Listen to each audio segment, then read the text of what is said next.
Welcome to the fifth meeting of the Columbus Charter Review Commission. Are there any opening remarks by any of the commissioners? No, thank you. Hearing none, let's move to the minutes. Everyone was provided with a copy. Does anyone have any corrections or changes to the minutes? Not I. I have only one on, I guess, the next to last page.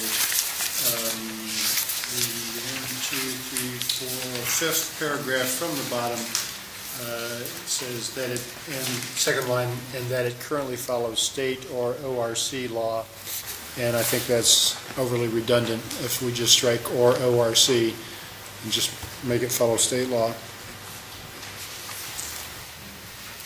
That's it. That is it? And with that, I would move approval of the minutes of May 22nd, 2014. I have one other correction. That's okay. If I may, on page 4 in the next to the last paragraph, I'd like to change the code section to reflect 2921.41.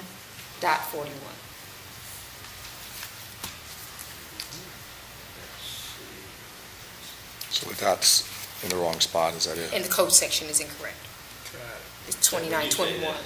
Please. Sure, 2921.41. Okay, thank you. My pleasure. Any other corrections?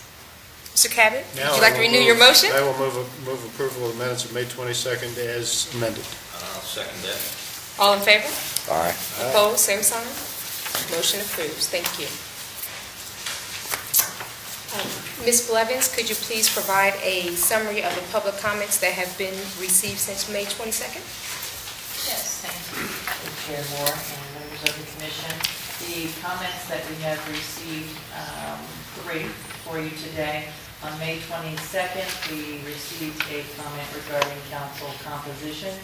On May 31st, we received a public comment on the subject of council composition, the rules for speaking before council, and campaign finance laws.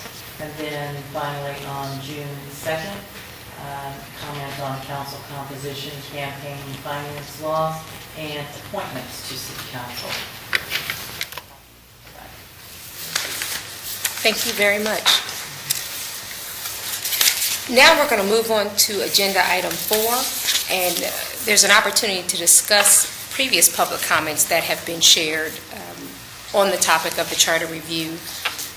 The first issue that we can discuss is the composition of Columbus City Council. Does anybody have anything they'd like to offer? Any ideas on whether this charter should, what work this charter should do in that regard? Offer a comment, Yes. if I may. Thank you. In our packet today, I see, and I had an opportunity to review a draft, a letter speaking to the subject of council composition signed by all the council members. And I just want to offer a comment from the standpoint of the city auditor's office and the what I consider the good current composition of council. I'd like to endorse that letter and offer my opinion and comment that I support the present composition of council in the sense that it is an at-large elected body, and it continues to have 7 at-large members. So I offer support for that particular position. Thank you. Thank you, Commissioner Dorian. Any other thoughts or ideas on that subject? Well, I've, in addition to that letter signed by all the current members of council, I ran into a former council president recently and was asking him how many wards he thought we needed, and he said he thought we were doing just fine with the at-large situation. So, I mean, this issue obviously has had a lot of interest, debate, and activity, and it seems to me that Columbus has done pretty well for quite a long time under the current status. And again, the charter provides adequate avenues for someone who wants to change something like that to advocate for it and to try to get it done. But And just speaking as one member of this commission, I am supportive of the current status of charter selection. Thank you very much. Commissioner Curtin? I want to remain as open-minded as I can on an issue that clearly is important to a number of people. Clearly, a lot of people signed a petition that turned out to be faulty. There apparently is another petition drive underway as we speak, and I certainly would like to, as much as possible, reserve judgment while the commission conducts its business, has additional public hearings, and I want to not send a signal that, I'm closed-minded to a proposal that might be brought before us. Having said that, I think the burden of proof is on those who want change. Clearly Columbus, relative to its peer cities, however many or few you want to include in that category, is well off, has been well-governed, has not engaged in a lot of the type of activity that leads to deterioration of cities in our region of the country as well as elsewhere. So I think anybody who wants to change the composition of council has a heavy burden to make the case of why we need to change things. So my default position runs along the lines of Commissioners Dorian and Cabot. I think that if a proposal be put before the Columbus electorate to change the composition, there'd be obviously a strong educational campaign that would have to be waged as to why we should change. And I'm not there. I don't see a compelling need to change the system that has served this city so well since 1914. But I'd like to also send a signal that maybe, we've not been properly presented with as compelling a case as can be made for why we should consider a change. And I'd like to remain open-minded to see the evidence, but I think it would be a tall hill, quite frankly. Well, thank you for your comments. I think all of the comments are well taken in light of your desire to remain open-minded and allow the commission to be presented with compelling evidence. Since we still have a number of meetings remaining, including a public meeting, I think the discussion was good, but we will not make any or take any formal action, of course, today, and we'll allow additional comments to come in, and we'll consider them accordingly, and we'll make a decision on this as we will with all the other changes that are proposed to the document, if that is okay with the rest of the commissioners. The second item that we'd like to have some discussion on is public access television and the establishment and funding of the same. Does anyone have any comments to offer on that? Do we have a document on that today in our packet? We do not. Do we? Only comments from the citizens that raised the issue. And that was raised online. So did I miss that? I'm not sure that I've seen that. It should have been included in the documents that are attached to, I apologize, I've been moving. So this is in our package. In your packet right now are comments regarding the at-large system, the view for campaign finance. And if you look on page 3, which is the second page of the public comments received today, I'm just simply quoting the statement. I respectfully urge the Commission to support the funding of public access TV. It would cost very little in relative terms. Columbus media ownership and control is extremely consolidated. We need outlets for differing viewpoints and forums. Okay, I'm still lost. So on the third page, it starts with just Page text.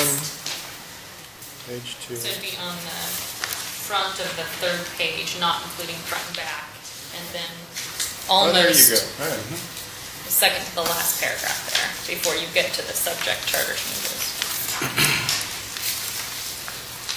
And I would note for the Commission's benefit that all of the comments received to date have been from members of the same organization, and the comments received have been in keeping with their legislative and charter agenda, including restoring funding for public access television. guess the question I would have is, whatever policy the city would have relative to public access TV, my question would be, why would that be a charter issue? It seemed to me that it would fall short of being a charter issue. I agree with that. If changes are in order, they can easily be addressed in a city code or a simple ordinance. I guess I'm not supportive of entertaining any change as a charter issue in this matter. Commissioner Caput? I was never a big watcher of GTC3 or whatever it is. Can Don't somebody... tell the guys behind you. I know, and I appreciate your work. But, so can somebody give me kind of the history of where it's been and where it is now in regard to public access? There's still a channel, and everybody can have access to it. Actually, and I apologize, I don't have the exact dates for these budget decisions, but I can give you a brief summary of council action.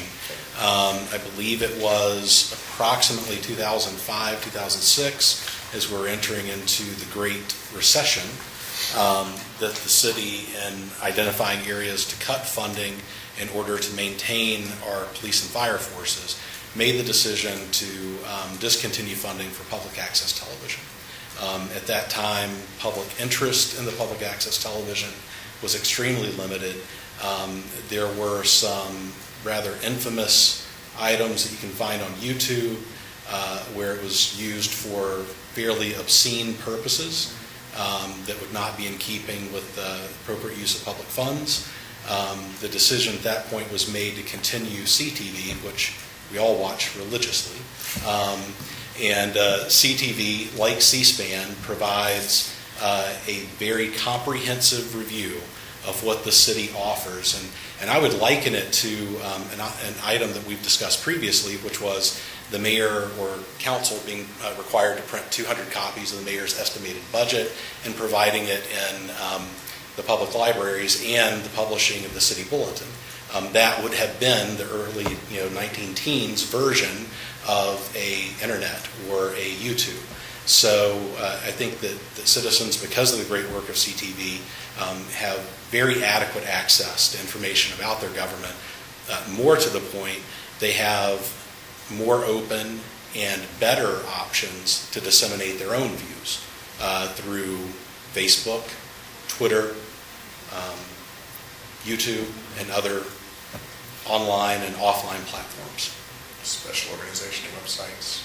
Yes. I mean, going way back, and I think Auditor Dorian can correct me if I'm wrong, and maybe you can, because I think you were here as well, Jeff. When I started covering City Hall in 1977, the city was just getting into the business of awarding cable franchises to a new and burgeoning cable TV industry. And a section of the city was cut out for Time Warner, and a section of the city was cut out for 3 or 4 different cable operators. And the reason for that, I think, was because they had to use city utility lines to string those cable lines. And so there was an obvious city responsibility to regulate the utilization of those lines. And the city, as part of its franchise agreements with these different cable operators, required that a channel be provided, that each cable provider set aside a channel for public access. And that's how that whole thing got started. But today, given people's access to information, cable TV, quite frankly, is losing ground quickly to satellite and to all things internet. And we're talking now, the late 1970s looked like horse and buggy days compared to how people access information today. Is there any reference to public access television in the current charter? There is not, and there never has been. And based on that, I would agree with Commissioner Curtin's statement. I don't think this is a charter issue. Do we have consensus on that matter? I agree with that. Commissioner Caput? Yep. Then we will not be asking for any follow-up on that particular issue. The next issue we'll be discussing is non-agenda speakers at council meetings.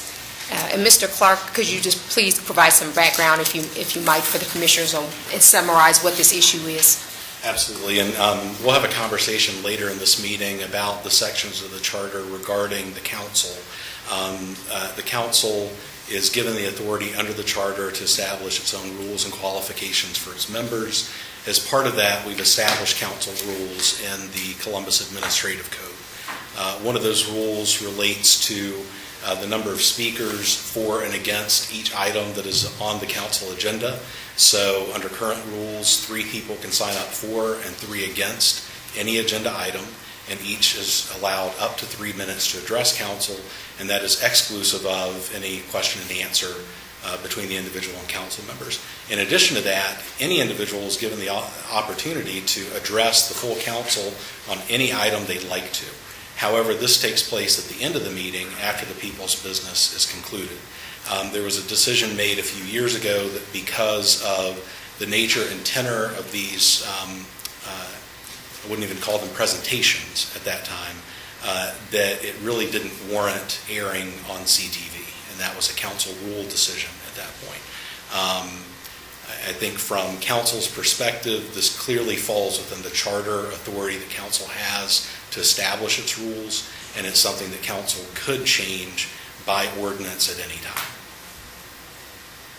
Thank you very much for that. Are there any comments from the commissioners on that Well, issue? I pretty much feel the same way this issue as I did about the access television issue. If it needs to be addressed and changed, and from time to time it may, but that can be done under existing charter, code, etc. So I don't see this as a charter issue. Thank you very much. Any Agreed. additional comments? I agree with that completely. We have consensus on that item as well, and there will be no follow-up work that needs to be done regarding that agenda or regarding that item. The last issue we'd like some discussion on is the living wage and minimum wage issue. And as you all recall, we did have someone come in and speak on that issue, so I don't think any additional background information is needed. Any thoughts or ideas regarding that? Well, I would first say that I'm a supporter of minimum wage legislation, and from time to time, as we all know, it has increased from time to time. I do not want to see this as a charter issue. I believe that not only is it addressed, I want to be careful, I don't want to give too many kudos to Congress, but it is established pretty much at a federal level, and I support an increase in the minimum wage, but I do not see it as embedded in our charter. Thank you very much. I agree with that. We have a state minimum wage, which is established in the Ohio Constitution.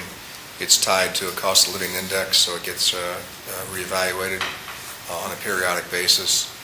I think minimum wage legislation is for both federal level and the state level, and not the municipal level. Thank you very much. Commissioner Caput? I'm kind of curious about what Seattle's doing, and so I'm curious, but I don't think a living wage is a charter matter for city government, so I think it should be handled in other ways in other places. And I agree with everything that has been said. I don't think this is a charter issue, so we have consensus on that item as well. Thank you very much for your feedback. Now, we have a couple of presentations today, and the first will be... Madam Chair? Oh, yes. Excuse me. I'm just curious, since we're on this topic of things that have come up in previous public comments, is there another time that we're going to talk about the petition, the number of signatures needed on a petition, and the BZA proposal and things like that? Is that going to come around another time? Yes, Chair Cabot, our discussion with the co-chairs was that we would present items as we address those relevant sections of the charter. I believe the staff anticipate presenting on those items at the next meeting. And if I could, Chair Moore, just 2 items, the first addressing the living wage and minimum wage, and then the second addressing a recent public comment that came in regarding appointments to council, because that is relevant to the items that we're discussing today. It is worth noting that Chapter 329 of the Columbus City Code, which governs responsible contracting, and which is one of the many items that I have tortured the city attorney's office over, is something that does actually establish a city minimum wage for specific contracts. So for contracts for custodial services, security services, landscaping, and ancillary services, and it's our understanding that this came from the privatization of previous union employment positions with the city. And at the time that the city made the decision to move these from an in-house position to an out-of-house position, the provision was made that a person must be paid no less than the lowest paid union worker in the city of Columbus. The Director of Finance and Management certifies that amount to all directors once a year. In 2014, that's $13.13 an hour. There's also a provision that an individual must offer a health insurance benefit in addition to this, and that is one of the things for which a person is ranked or rated as we make a decision for a contract. There is one common sense small business provision in that if a person has 25 or fewer full-time employees, that individual is not required to meet those sections of the charter. However, they typically do anyway. So the city has experience establishing in code something of this nature for the city's own contractors. This has always been a matter of ordinance, of That is city correct. ordinance, and not charter. That is correct. The second item that I would raise was the issue of council appointments. The specific comment, and I'll flip through, not that I give too much paper out every week. I believe the gist of the comment was that they would prefer that we not have automatic appointments to council and open it up to the public. I would just simply note for this commission's consideration that in 1993, the last comprehensive review of the charter, well actually 98 we did as well, there was a change to the section in the charter that would have allowed for an earlier election after appointment, whereas prior to that, an individual could serve the full of an unexpired term and then stand for election. So this issue has been addressed recently by not just a Charter Review Commission, but also the voters of the City of Columbus. Thank you very much.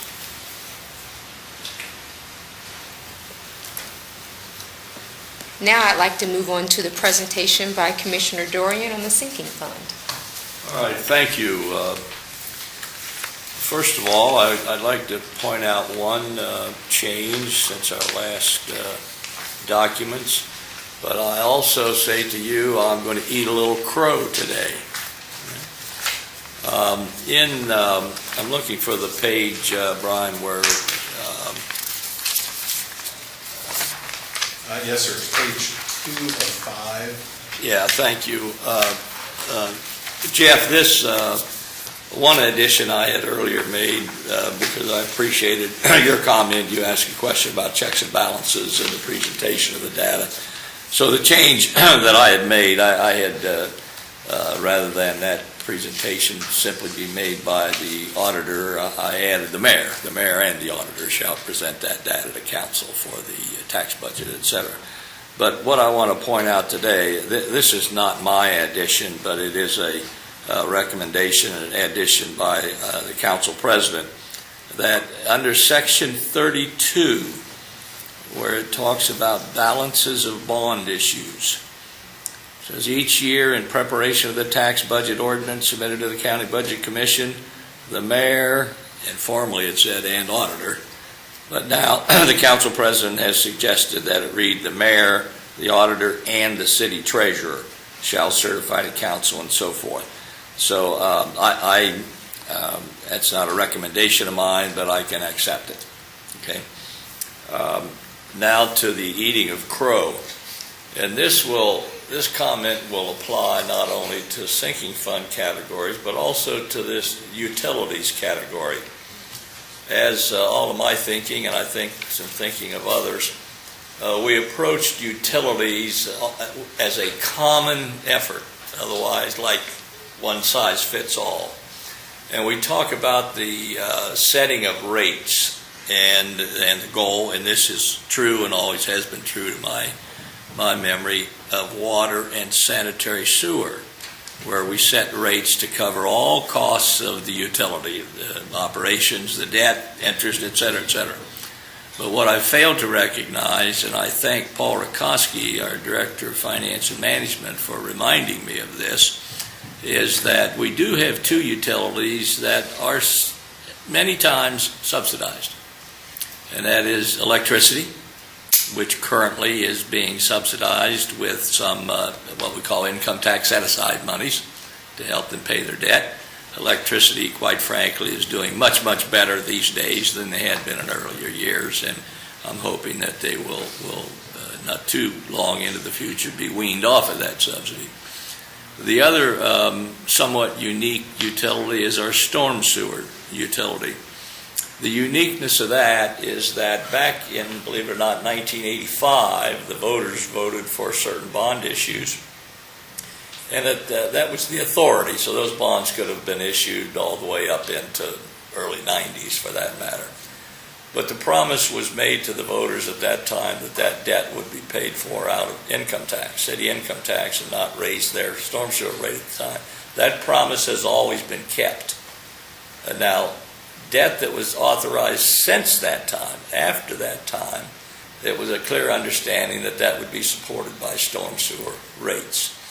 So the point that I make is even to this day, there is some income tax used to pay the debt service on those bonds that were authorized as far back as '85. I've talked to Mr. Cox on this, and the two of us would like an opportunity, this was just today, by the way, to have an opportunity to sit down and possibly come up with some omnibus section added here. And I don't have the clear thinking on it at this point, but it would be something that said, if utility rates are not sufficient, council would have the opportunity to use other sources of revenue. But I don't want to suggest that will be the exact wording. But that has to be addressed before we would go to a charter position, I think. Mr. Dorian, is the continuing subsidy, income tax subsidy of those electricity bonds a vestige of the trash burning power plant? No, it is not. No, the trash burning power plant debt was all paid off in January of 2010. Bless it. And no, but that, as I said, electricity is doing much, much better today. It's simply working its way out of some debts. So I ask for a postponement of consideration today if we can. Absolutely. Sure. Thank you. And just a quick question, and this probably will get taken care of once we propose the adoption of a mechanism to clean up wording in the charter. But up on section 32 there, each year in preparation of the tax budget ordinance submitted to the county budget commissions. Is that plural because we do so in other than Franklin County as well? Yes. Okay, so we, Delaware because we're in County. Delaware County and Fairfield County, that is correct. Thank you. Okay. Thank you, Commissioner Doran. We'll look forward to hearing updated language at a later date. Ms. Kish is going to now give a presentation on the utilities section of the charter. So a few weeks ago, you heard from Director Greg Davies of our Utilities Department and about these sections 118 through 124 and also 194. So these proposals here take into account the conversations that we had that day. As Mr. Dorian just shared, section 120 is one that we are still working on, and Brian has put a footnote there at the bottom to let you know. So this is one we will be coming back to you again once we have either some type of addendum, a new sentence, or some change there. The rest of it shouldn't change, but section 120 will definitely have some change to it.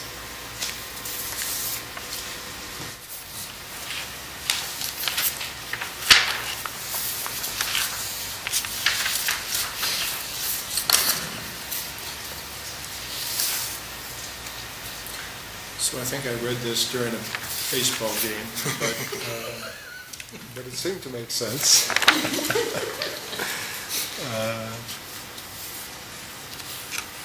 And so this, and Hugh, let me follow up on section 120. So you and Josh are going to try to figure out how to handle what's already taken place, but is there still conceptually the idea that at some point in the future, council may decide to dedicate some income tax revenue to support some utility debt, or? I think they will for those two divisions. And as I said, we all want to keep that promise that was made on the 1985 authorizations, and that won't last too many more years. But as long as that promise is there, which I think we all intend to keep, we'll be using income tax money for that. The ultimate goal would be to have these divisions sustain themselves. Sure. And as you know, Jeff, that's always been true in water and sanitary sewer. There is a couple unique features about some of these divisions also, and I insult your intelligence when I say this, but bear with me. When we think of our water utility and our sanitary sewer utility, we're serving about 90% of the county, far beyond the city limits. Whereas in the case of storm sewers, we only serve the city of Columbus, a much, much smaller customer base, so to speak. When we talk about the electricity division, that might be a few numbers off, but we're basically talking about 14,000 customers. Is that close? A very, very small utility as such. I'll point out that we also have a fifth, what we call enterprise fund, and I'm not sure it meets the definition of utility. We could debate that. But I want you to be aware at least that, the city does in fact own 2 parking garages. One on South Front Street, still referred to as the Lazarus Garage, still has the Lazarus sign there. And the other garage being at just north of Broad Street at 4th and Elm Streets. Both of those garages are self-sustaining. They do not use any income tax, and of course it's our goal that they will not. They're sustained by a combination of revenues from the garages, also some special assessments that have been legislated, and also some tax increment financing monies. So I do not see them at all in need of income tax monies. But I point that out to make you aware there is a fifth entity that we call an enterprise fund. Is that a long-winded answer to that question, Jeff? Mr. Dorian, if I might follow up, just to remind everyone that this section did used to talk just specifically about water. This will broaden it then, to Great. Mr. Dorian's point, to go ahead and encompass all of our utilities now and anything we may acquire into the future. Any questions for me, or that I can take back to Greg Davies? I think I do have a question. I'm trying to find it on my document that I bought before, or I marked up. As a point of clarity, when people cannot pay their outstanding utilities, if they're a not-for-profit, for example, what happens currently? Currently, with not-for-profits, I'm not sure what the answer is specifically on not-for-profits. I think that the language now allows for that. The current language that exists now allows under, let's see, where is it? I know that it was changed. Oh, there it is, because it's 122. Does allow that there's some relief granted, relievement of the payment of bills, but I think we took, that's what we did. We took all the different types and made it a little bit more politically correct and changed it to not-for-profit. I thought and the reason I asked, I thought there was a conflict in terms of the minutes and what Mr. Davies said occurred and what I read in the charter document. So I'm trying to get some clarity around that. I think the difference was the charter allows for the relief of the payment of bills, and I think what he was saying is currently that does not happen. It has not been brought to anyone's attention for that to happen. No one has come and asked for Okay, it. I thought he said it doesn't happen because we don't do that. He's saying no one has come and asked for that kind of was my relief? understanding when he was here that day, is that that's not been brought forward. I thought the minutes reflected that he said they work with the Department of Development and other agencies to get it paid. They do. Yeah, I can speak from sort of the council piece on this.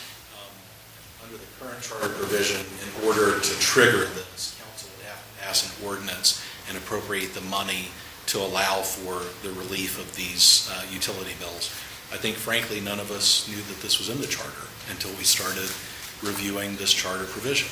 And I think as Commissioner Tyler Lee correctly pointed out, it was not exactly politically correct.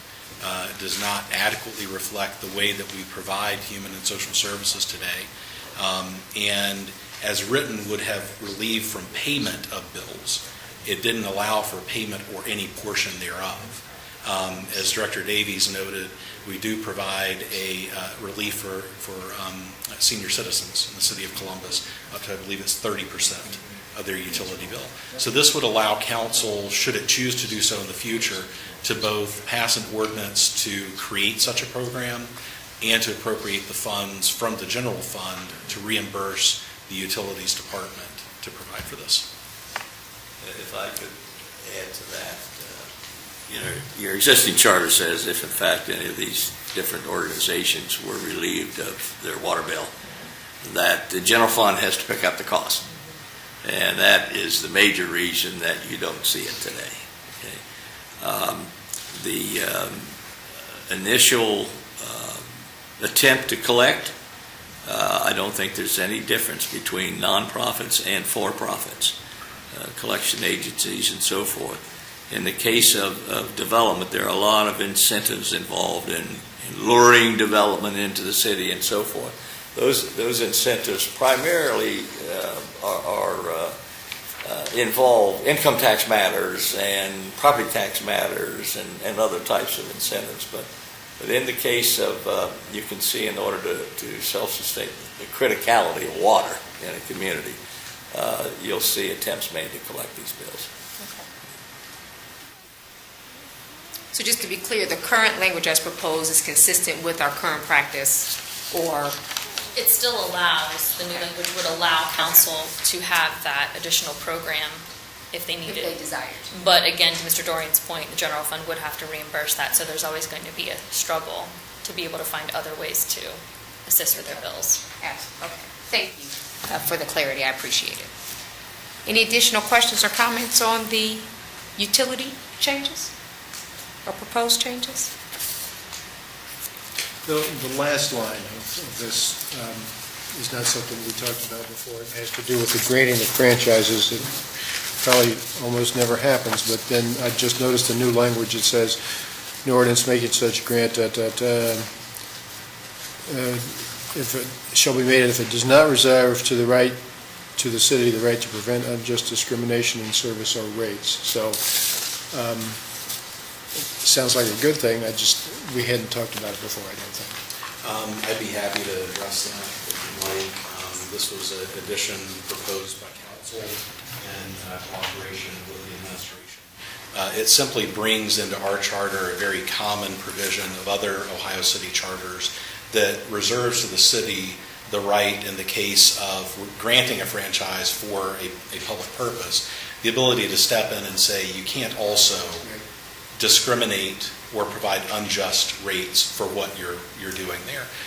It simply makes sure that taxpayers are protected, that ratepayers are protected, and that we are instilling in the granting of franchises the same values that we would instill in our own utilities. Sounds very good to me. Just wanted to hear it said. Thanks. So any other comments or questions on the utilities provision? Thank you, Ms. Kish. And Mr. Clark is going to update the commission now on the ethics proposed changes. Yes, so I'll note a couple of things. You'll see some strike-through language here.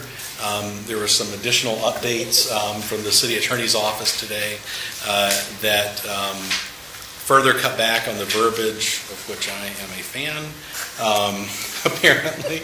So this would state, as further amended, that unless otherwise provided in this charter, general laws of the state pertaining to ethics, unlawful interest in public contracts, and other prohibited acts by public officials shall apply where applicable to officers and employees of the city. Any violation of the general laws of the state referenced in this section shall constitute malfeasance in office, and any such officer or employee shall thereby forfeit office or employment.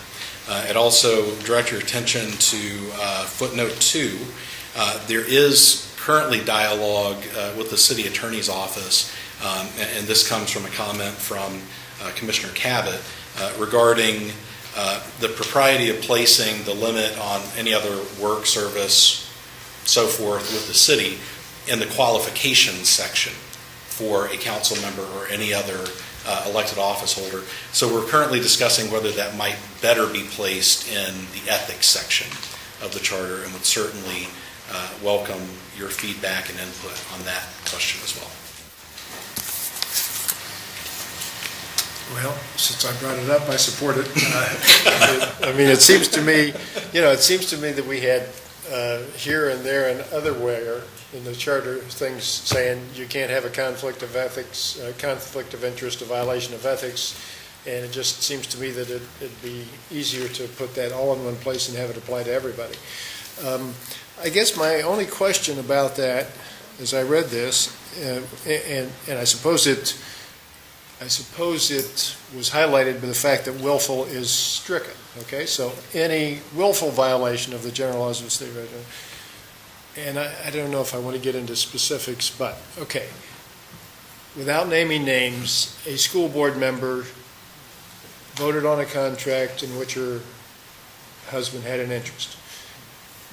This provision seems to me would cost that school board member a position on the school board, as opposed to being able to unwind it and saying, no, you shouldn't do that, slap her hands and whatever. I just wonder if it almost sounds like a zero tolerance policy, and there might need to be some kind of language that would not forfeit a position of somebody who didn't do anything knowingly. I think I agree with you, Jeff. Is there such a thing as, I think there is, an inadvertent violation? We had this incident 10 years ago or so where... Again, Bob Taft's golfing, and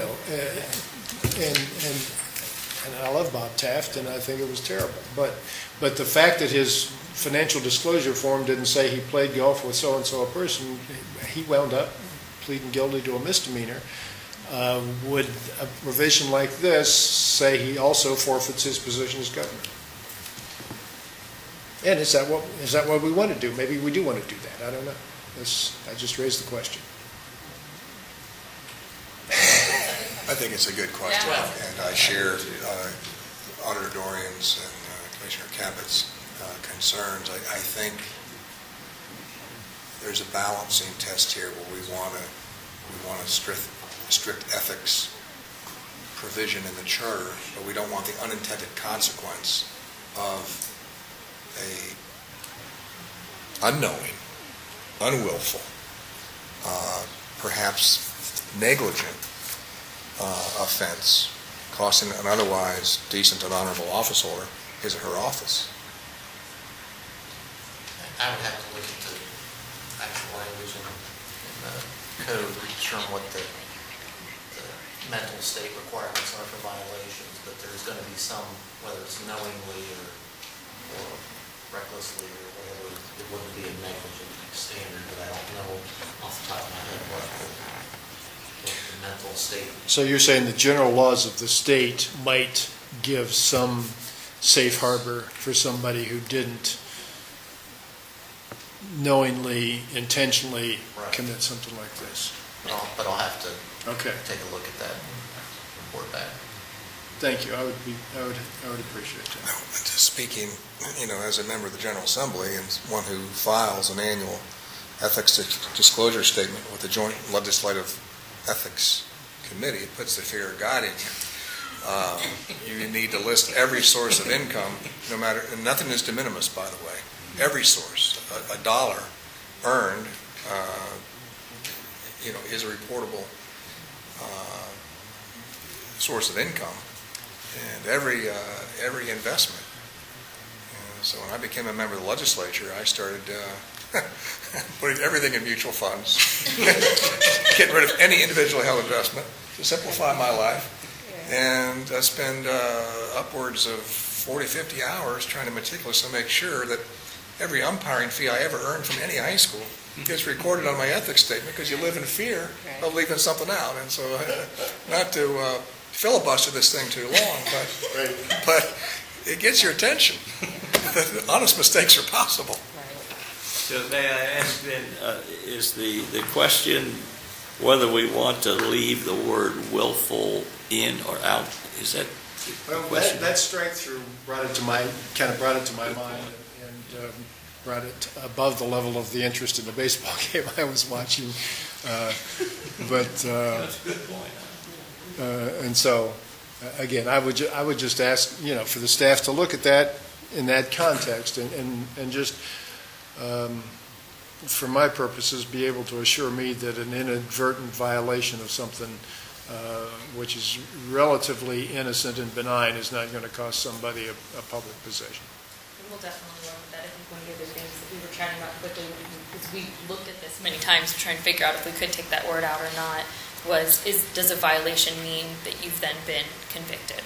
Does that take it to the next level, and is that the definition that you're looking at, which therefore means that you met whatever the state law standard is for competency at the time of that violation? So we'll definitely look at that and come back with additional information.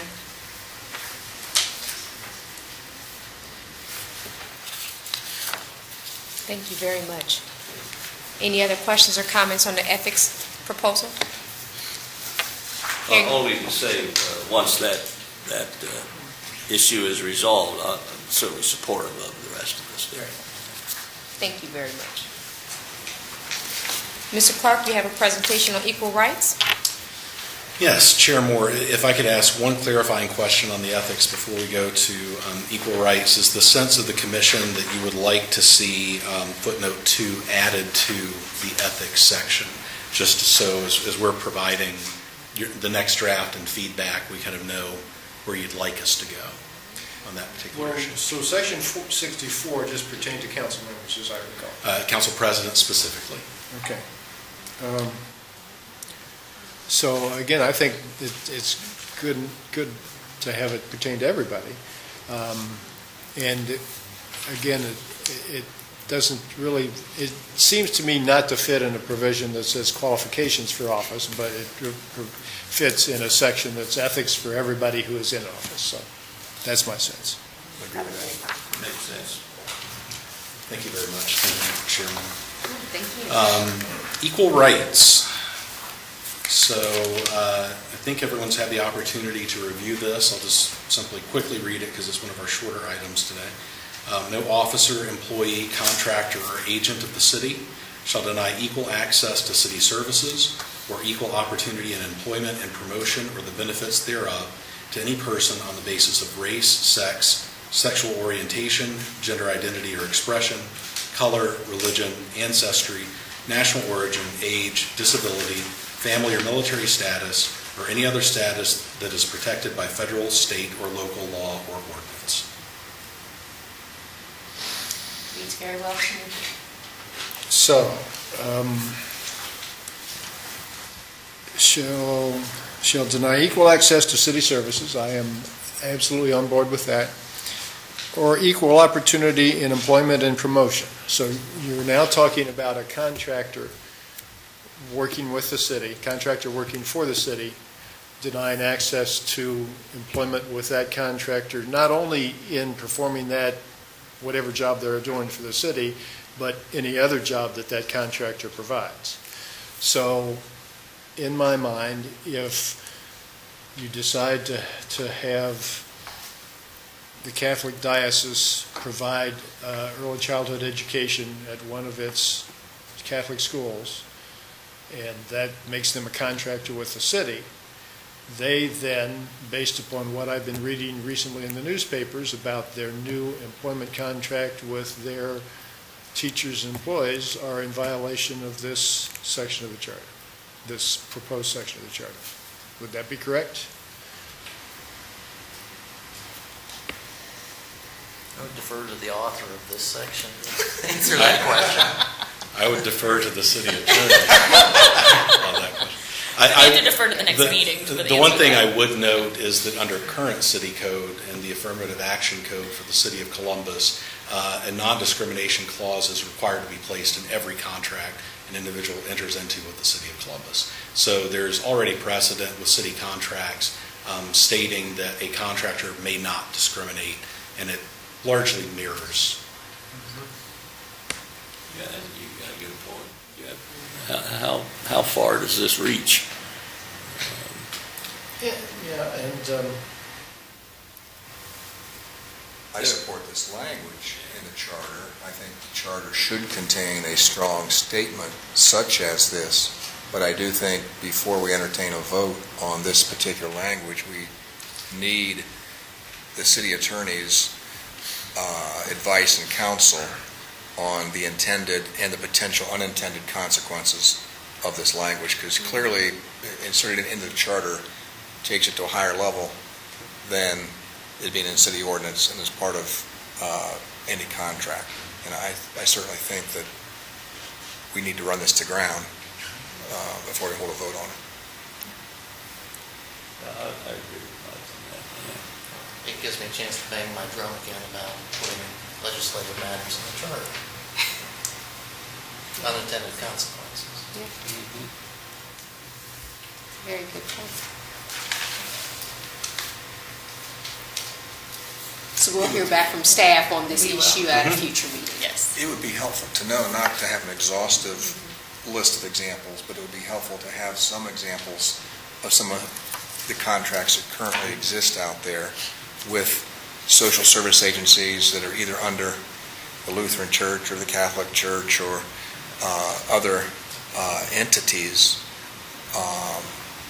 under which this could raise new and different questions that we've not encountered before. And I think, Mr. Devitt, you may have keyed on it, we may have, I can't think of any off the top of my head right now, but if we did, it could be in after-school services, somewhere in that realm, and maybe some of the social service agencies, those would be the areas. So we'll look at those. Well, I know that current employment law, federal EEO laws, allow different faiths to stipulate if they're hiring someone in a certain role, they can insist it be a member of that faith, whatever it happens to be. And that might run into this also. Well, you're going to study it, Mr. Cox, or is that where we are on that?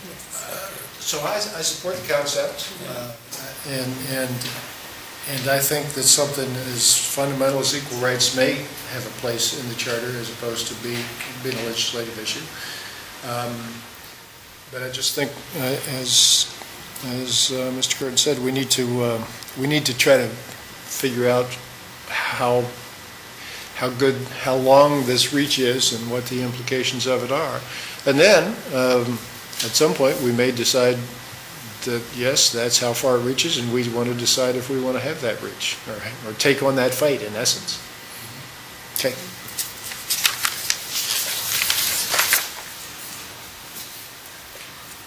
Well, at this time, we were going to contemplate taking a break because this is a long meeting, but we're going along at quite a clip, so I'd like to take the temperature of the commission members and staff. Do we want to take a 10-minute break, or would we like to press on?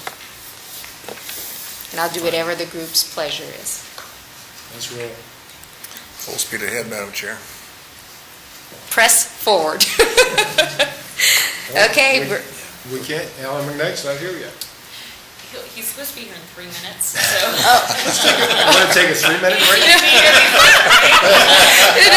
was trying to text him, and then I was like, oh my God, I gotta answer questions. No, that's okay. Well, then with that, we will take a break since we have a speaker that we are waiting for. I'll get a sip of water. May I have a motion to take a 10-minute break, please? Who is it we're waiting for? Alan McKnight. Oh, Alan. Yes. You can just decree that, Madam Chair. We talked earlier, a motion to take a 10-minute break? You have that much authority, just decree it. We're taking a 10-minute break. Thank you. For any of the guests, we do have men and women's restrooms down the hall.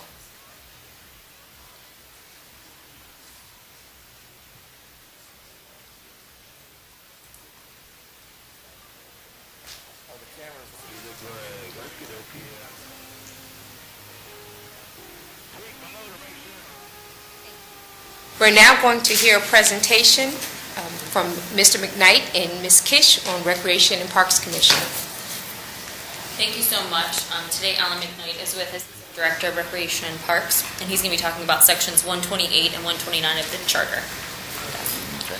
Well, thank you. I'll be brief, and if you have questions, just let me know. But Section 128 and 129 of the charter pertain to the Recreation and Parks Department. The city adopted the current charter sections in sections 128 and 129 in 1972. when the Recreation Department was merged with the Parks and Forestry Division to create the current Recreation and Parks Department. Prior to that, the Parks and Forestry Division was a division of the Public Service Department. These sections of the charter were also amended again and renumbered in 1998. The charter establishes a 9-member commission that's appointed by the mayor with the concurrence of city council. 3 of the commissioners, it recommends they have specific backgrounds, one from on the recommendation of the Board of Education, one on the recommendation of the Council of Social Agencies or its successor, and one on the recommendation of the Franklin County Metropolitan Parks Commission, qualified in the field of forestry, is how it's worded in the charter. One of the other requirements of the appointments of the commission is that the charter requires all commissioners to be a bona fide resident of Franklin County.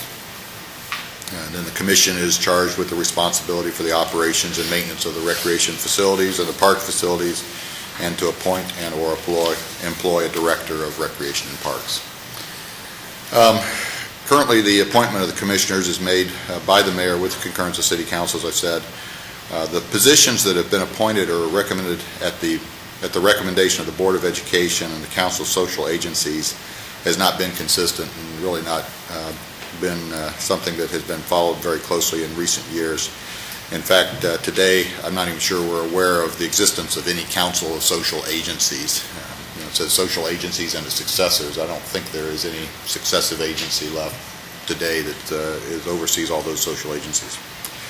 But due to the increased number of partnerships we have the Franklin County Metro Parks, we do have a strong relationship between those 2 departments today, and believe that appointment at the recommendation of their board is appropriate. Currently, that appointment is Jeff McNeely, who actually also serves on the Franklin County Metro Park Board and our commission. It doesn't say that it has to be a board member, but historically it typically has been one of the board members. And Jeff's a forester? Well, that's the other issue here, and says, it does say with a forestry background, but historically we've not had someone really that has a strong historic background or forestry background. Although, if you know Jeff, he has a real interest in the environment and strong feelings there. Yep. But that is something that I think we want to talk about. The requirement that it's be qualified in the field of forestry is really not required today. We do have certified foresters on staff. We've got a city forester position today and forestry crews that have that expertise and can bring the information to the department and the commission if they need that kind of information. The other issue really is with the Columbus Corporation limits. It does say that you have to be a resident of Franklin County. When this was written, Columbus Corporation limits were contained entirely within Franklin County. Today, Columbus Corporation limits extend into Delaware and Fairfield County, and I think we're pushing up against Madison County today. I don't know if we'll expand in any other counties or not. However, I do know of one situation when we had a vacancy on the commission about 5 years ago, approached an individual who's been involved with us at a volunteer basis quite some time. He did live in Columbus, but he was in Delaware County, and as such was not eligible to be appointed to the commission. So we would like to look at how can we correct that situation to probably Columbus and or Franklin County. You've got the Columbus Recreation and Parks Department today, and you've got areas of Columbus outside Franklin County, and if you live outside the county in one of those, in the city of Columbus, you can't be appointed to the commission the way it's currently worded. So those are some issues that we'd like to try to address, and if the commission so chooses, we'd like to prepare language and look at an amendment to the charter to address these issues. With that, I'll open up to questions. As I said, I'm just going to try to be very brief here. Well, I'll roll a bomb down the aisle. Where does the commission come from, and why is the Department of Recreation any different than the other city departments and needs a commission to oversee it? Well, I think, it's been historically, before it was the Recreation and Parks Department, it was the Recreation Department. There was a commission that oversaw that commission at that point in time. I think Mel Dodge was the director at the time that the 2 departments were merged.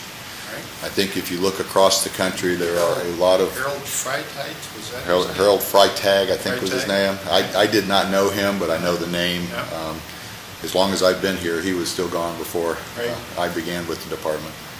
I think if you look across the country and you look at Recreation and Parks Departments, they quite often will have an advisory or a commission that oversees those operations.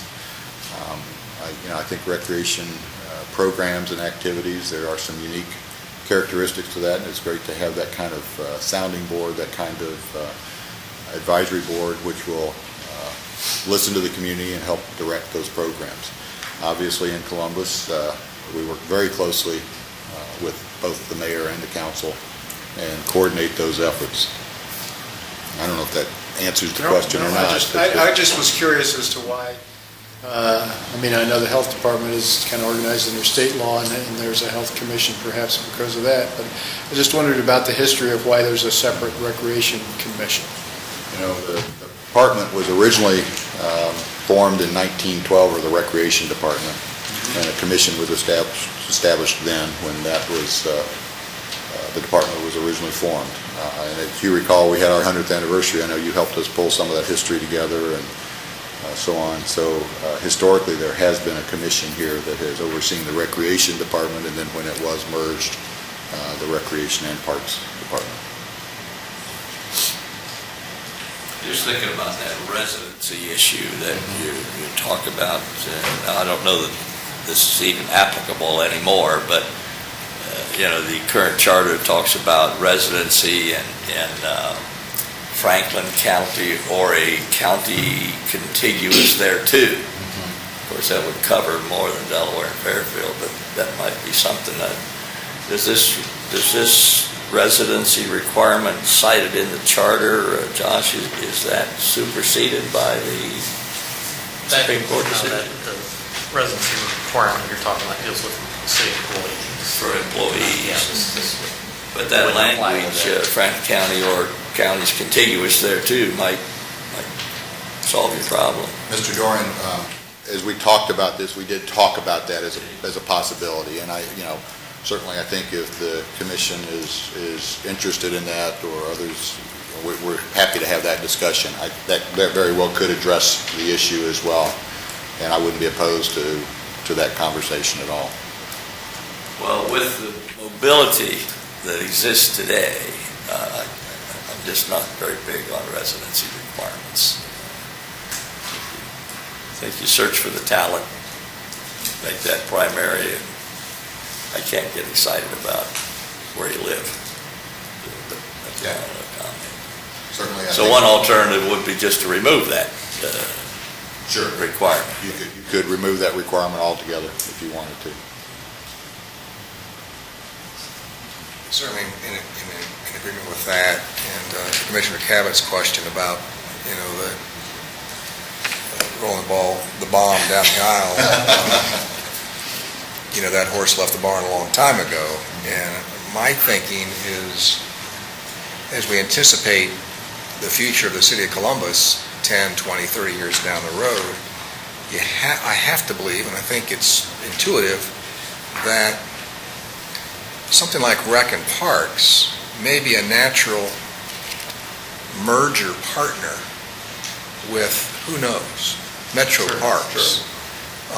Maybe there's a future multi-county entity that not only is the governing authority for our zoo, but is also the governing authority for all sorts of rec and park type of activities as we look at doing things in the most economical manner and regionally based services, if you will. So rather than, my thought process is, rather than thinking about bringing something like Rec and Parks back into a smaller controlled governing authority, mayor, council, it would be more intuitive to me to think of more of an expansive future where we're asking ourselves regionally, what's the best way to govern and best way to finance these types of recreational, leisure, outdoor things that are rec and parks, that are metro parks, that are zoo, that are, is there a way to do it better? The closest example I can think of something like that is probably Indianapolis, but it was more of a, I think it was more of a merger of the city and the county in that case, of all forms of government, and the parks in the county, the city parks in the county system came together under that. It wasn't just a rec and parks kind of issue.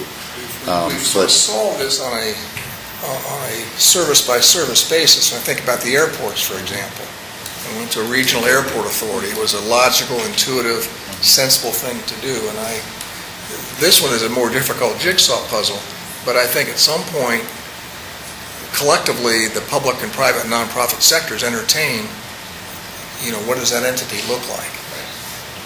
And I think there's a lot of merit for that discussion and to see how to pull that together. One of the things there's been some conversations about that off and on over the years, and as I've attended some of the professional associations, talking about that, one of the things that comes up when you talk about the Franklin County is it's not just Columbus and Metro Parks. Bexley, Dublin, Arlington, Worthington, Whitehall, Grove City, Groveport, Obetz all have those systems as well. And, how do you try to, if you're really going to do it, how do you really try to pull it together to make a lot of sense that you're all working together? That might be more than you can take on. I think recognizing that there has to be that cooperation, and the comments I made about the cooperative effort with Metro Parks, we are doing many more partnerships with Metro Parks, trying to look at how do we best and most efficiently deliver services to this community, with either Three Creeks, with the Whittier Peninsula are good examples, with the trail system that we're working on. Historically, their mission has been much more natural areas, preserves, interpretive kinds of programming. Ours has been much more active recreation centers, pools, leagues. And I think we've provided a good balance in there over the years, and that Metro Parks doesn't get a lot of pressure to turn their open spaces into soccer fields, and we don't get a lot of pressure to buy huge expanses for preservation and natural areas. There are some natural overlaps that we do. We do some preservation. They do have some active recreation. But I think it's been a kind of a good balance of services. But how could you pull that together and balance that? Sure, certainly. I think there could be some conversations in that area down the road. Thank you. I think that was a very good discussion, and thank you for the presentation. Are the commissioners in agreement that we'd like to see some proposed language come back on how some of these ideas could be accomplished in the charter? Yes, may I ask a question? Yes, of course. Alan, do we have any recreation and/or park facilities that you manage in either Delaware County or Fairfield County? Yes, we do. We do. We do. Well, the most obvious would be some of the reservoir properties that we manage for recreational use. So Shaughnessy Reservoir and Hoover Reservoir both extend well into Delaware County. However, where Columbus has grown into Fairfield County, we've got some neighborhood parks today.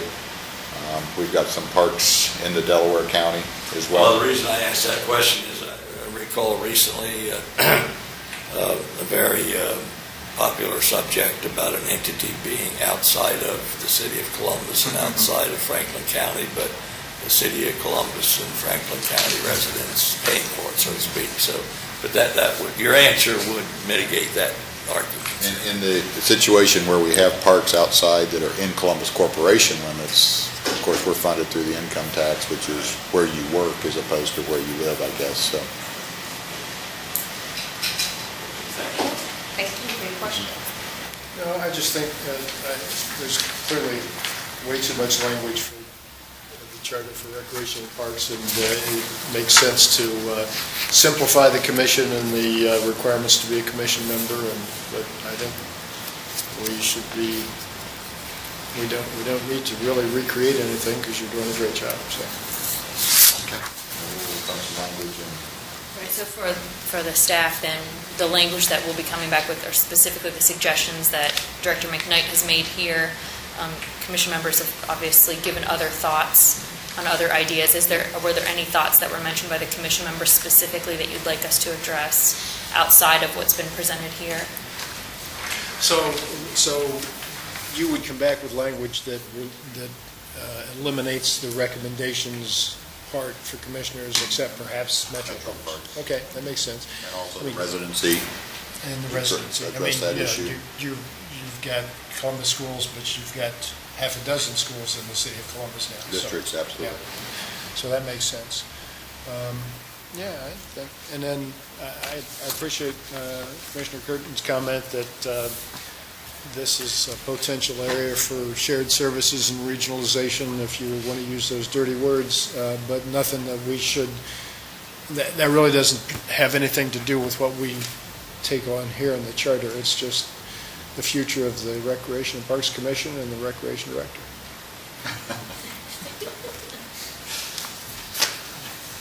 So the proposals and maybe some proposed language on residency, We'll bring that back. in line with Commissioner Dorian's comments? Definitely. Thank you very much.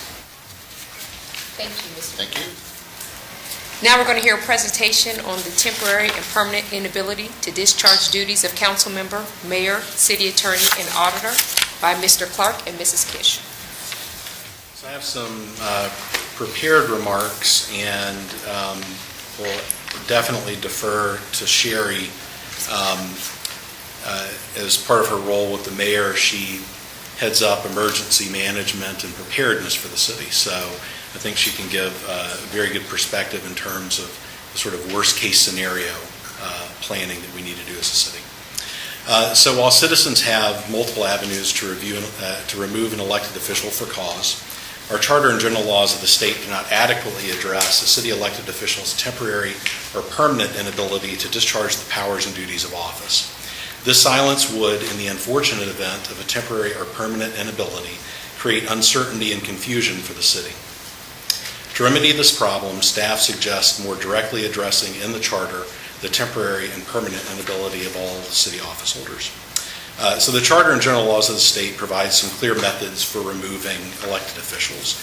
These include removal by petition for misconduct in office, actually removal of a mayor on complaint of the governor, suspension when charged with a felony related to official conduct. I would note that while that is not technically removal from office, it would be the equivalent of a temporary inability and could be permanent removal depending on the outcome of that case. And then obviously recall, which is both in the ORC and in the Columbus City Charter. Both the general laws of the state and the charters of Ohio's largest municipalities do not truly address a city elected official's temporary or permanent inability to discharge the powers and duties of office. The so minor steps are provided for the mayor. Columbus's charter is equally silent, and its provisions for the mayor are equally garbled. Section 64 of the Columbus City Charter states in relevant part, if the mayor becomes permanently disabled from performing the duties of office, the mayor shall be succeeded in office until the first day of January following the next regular municipal election by the president of council. During a period of temporary disability of the mayor, the powers and duties of the office of the mayor shall devolve upon the acting mayor. Neither this section nor any other part of the charter defines what constitutes temporary or permanent disability of the mayor, nor does it provide a mechanism for invoking these charter sections. The lack of guidance in general law further complicates this situation. Now, arguably, these sections have remained underdeveloped simply because of the lack of a worst-case scenario.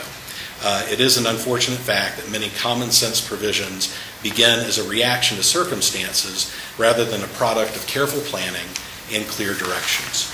How, though, does the charter's silence on these issues play out in the real world? So imagine, for example, a city official disappears 3 months after election, leave their second in command with no means of contact, no idea where they've gone or why they've left the city. Days turn into weeks, weeks into months. The second in command continues to carry out basic duties of the office, even though he or she was never elected or duly appointed to the vacant office and may very well lack the qualifications required to hold the office. Under the current charter, there would be no clear process to vacate the office and allow the appointment of a successor. Fortunately, the U.S. Constitution provides some possible guidance on this issue. The 25th Amendment addresses both the temporary and permanent inability of the President to discharge the powers and duties of office and to establish permanent inability. The declaration of inability may only originate within the executive branch and is not limited to commonly referenced disabilities such as a medical emergency. meaning that it's not just a medical issue the Constitution contemplates.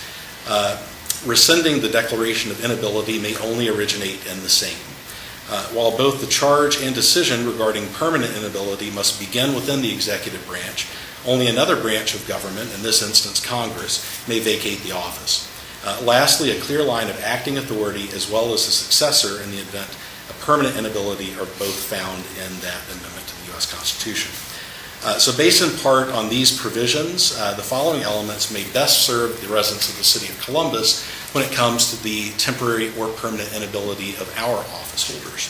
First, we might define temporary inability as being unable to discharge the powers and duties of office, such inability being of a temporary duration. Second, we could require a signed declaration that establishes the reason for temporary inability. Third, we could allow that either the elected or his or her agent transmit the declaration. Fourth, we would recommend retaining the safeguard in current Section 64 that states that failure to transmit this declaration shall not prevent the proper officer from performing the powers and duties of the office. And then lastly, provide that the declaration be in effect until rescinded or the office is vacated. And then based in part on the same provisions, we would consider the following elements for permanent inability of a city office holder. So first, trigger the permanent inability provision if both of the following are true. The office holder has been unable to discharge the powers and duties of office for 45 consecutive days. It could certainly be more or less. And no written declaration of temporary inability has been transmitted. So essentially the person has not said, hey, I'm temporarily unable to discharge duties, and they've been AWOL for 45 days or more. Require the acting official, or in the case of council, the presiding officer, to request an appropriate official to file an action in quo warranto to vacate the office, and Josh Cox can speak to that. If the appropriate court rules that the office is vacant, name the successor as otherwise provided in the charter. While the charter currently addresses the question of successors for each elected official, only the mayor has a specific reference to an acting official. Section 86 of the charter does establish a deputy city auditor who may serve as acting auditor in the event of temporary inability, but the charter does not create a similar deputy for the city attorney. The charter rightly declines to offer a deputy or an acting council member for the council, as it is a legislative rather than administrative office. So, in conclusion, staff would suggest that this commission recommend a charter amendment that establishes a uniform process to declare temporary inability, adjudicate permanent inability, and assure clear lines of acting authority and of successors for each elected officer of the city. And with that, I hand it over to Sherry if she has any comments. Sure. My only comment, and Brian brought up one of the roles that I play in my position, and that is emergency preparedness and planning. And one of the things that, well, most people think of that and they think, oh, fire or police, and that's all they think about, or communications. They don't think about the succession planning that really needs to be in place and how easy it can be in the beginning to go ahead and clearly define that, but how hard it is if you don't clearly define what it is to try and come up with something in the middle of an emergency, to try and figure out what to do then. So something like this, where we can take this opportunity to go ahead and really clearly say what we would like to happen, and we have had input from all of our elected officials. We've played out most every type of disastrous situation that any of these elected officials could be in. We've killed them all off, I think, at one point. So just to go ahead and play it out. And so I think that, Brian's done a great job pulling everything together and all of the different issues that we've talked about and how we think we could better define what those circumstances could be and how they would play out if we found ourselves in that unfortunate situation. Thank you. Thank you. Any comments, questions for the presenters? Yes. Thank you. Yep, Mr. Clark and I have talked about this a couple of times. I have a couple of, fairly strong thoughts on it. 45 days sounds like a terribly short period of time to me, and I think that there certainly should be not less than a 90-day consideration. More important than that, I think, is the determination of a disability. Who's to say I or you am disabled? I think that determination has to be made by a health professional, and I'm thinking in particular the health commissioner of the city of Columbus, and supported by a majority vote of the health commission members. That to me is such a critical decision that it has to be made by a health professional. So I would just offer the comment that 45 days is an awful short period of time. And if any one of us is to be judged disabled temporarily or permanently, it should be determined by a health professional, and I would suggest the health commissioner. Mr. Dorn, are you saying you don't trust me? Thank you for your feedback. Any additional comments? I don't disagree with Auditor Dorian on involving the city's health commissioner and perhaps a number of members of the Board of Health if we're talking about a physical health issue. I do think we have to contemplate other forms of a temporary or permanent disability. The absence of knowing where the person is, for example, for an extended period of time. I wonder, and I shared this with Brian in a previous conversation, about the proper role of involving the judicial branch, perhaps specifically the probate judge, who already has under the Ohio Revised Code all sorts of statutory authority for determining competence, lack of competence. So I think we need some recommendations from staff and from the city attorney's office on different types of potential inability to perform. There's the health-based reason for inability to perform. There's also other potential forms of inability to perform. And I know that's open-ended, but I like the idea of an elected official, especially a judge, and especially a probate judge. Not necessarily only the probate judge, but it seems to me to be a logical evolution of authority, given what currently exists in the Ohio Revised Code for the roles and responsibilities of the probate court.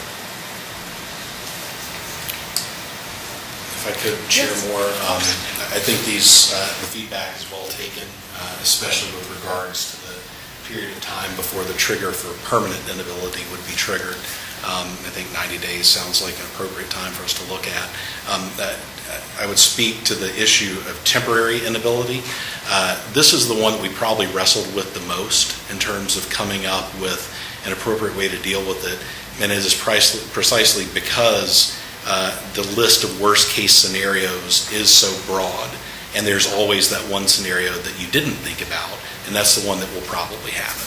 So what we've recommended here is that temporary inability can only be triggered by the elected office holder or his or her agent, so that there could be no other person. For example, the chief of staff to the council president could not say the council president is temporarily disabled. The council president himself, or if he's delegated that authority to the chief of staff, could only entertain that. The stopgap would be that had the council president been unable to discharge duties for 45, 90 days, that would be at the point at which a judge would make the determination of whether or not that office has been vacated. So I just wanted to clarify, our recommendation is that only the elected official or his or her agent could declare that the elected official is temporarily disabled. Madam Chair, I'd just like to, so that my comments are interpreted properly, when I refer to health conditions, I'm including both physical and mental. Thank you.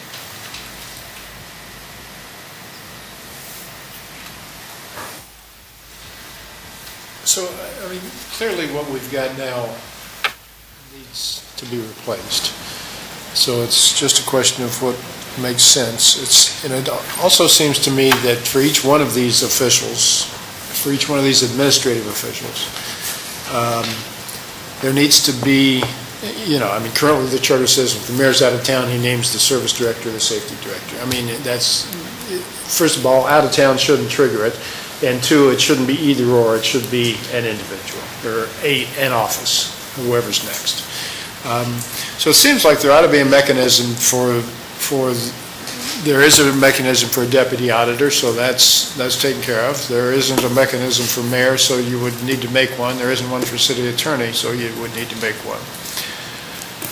I guess my question is, the mayor, the office holder, or his or her agent declaring the temporary disability, and then how quickly, if there is reluctance or inability or whatever, if the Alexander Haig syndrome steps in and that, no, we don't need to declare it a disability because I'm in charge and I'm taking care of it. Somehow there needs to be an override for that situation.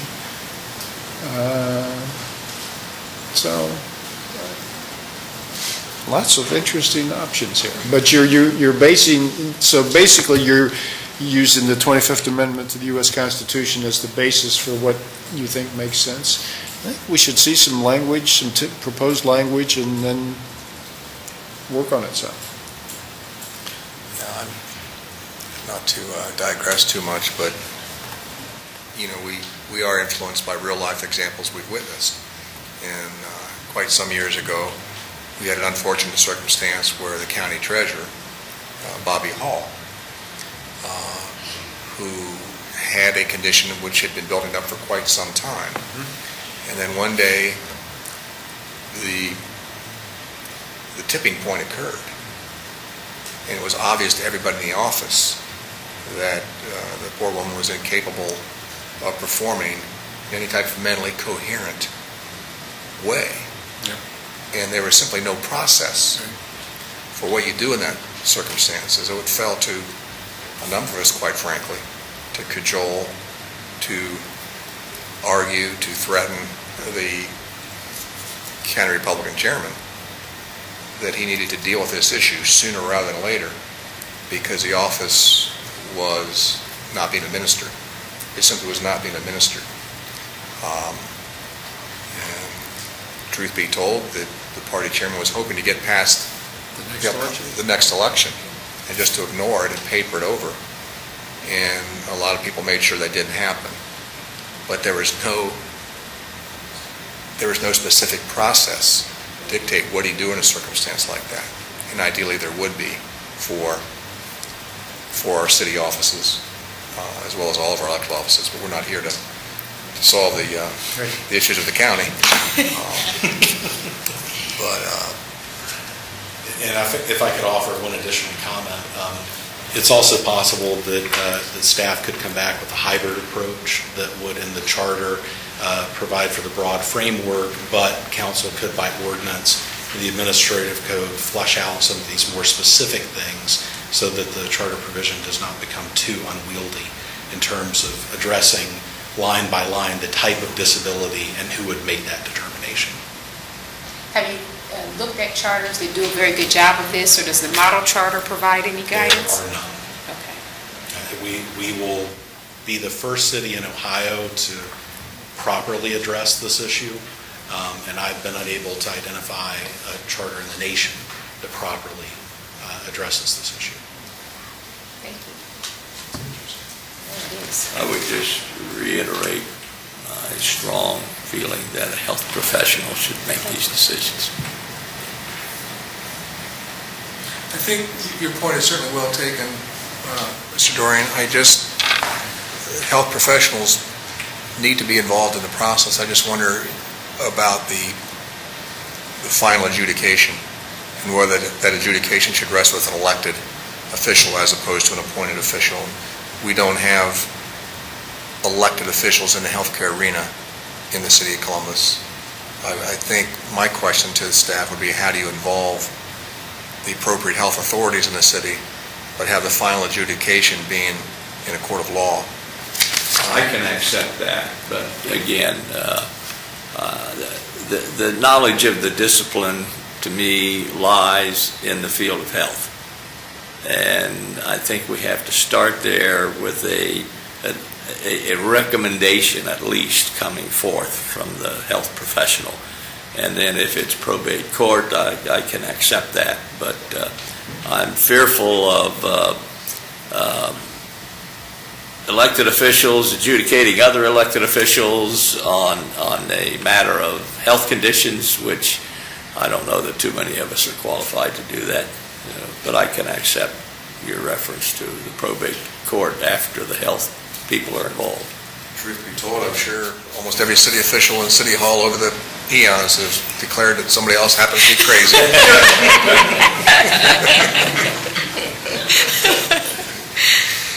Well, thank you. I think that was a very good discussion, and I look forward to seeing some language come See back. the sign across the hall, and we have a temporary city auditor right now.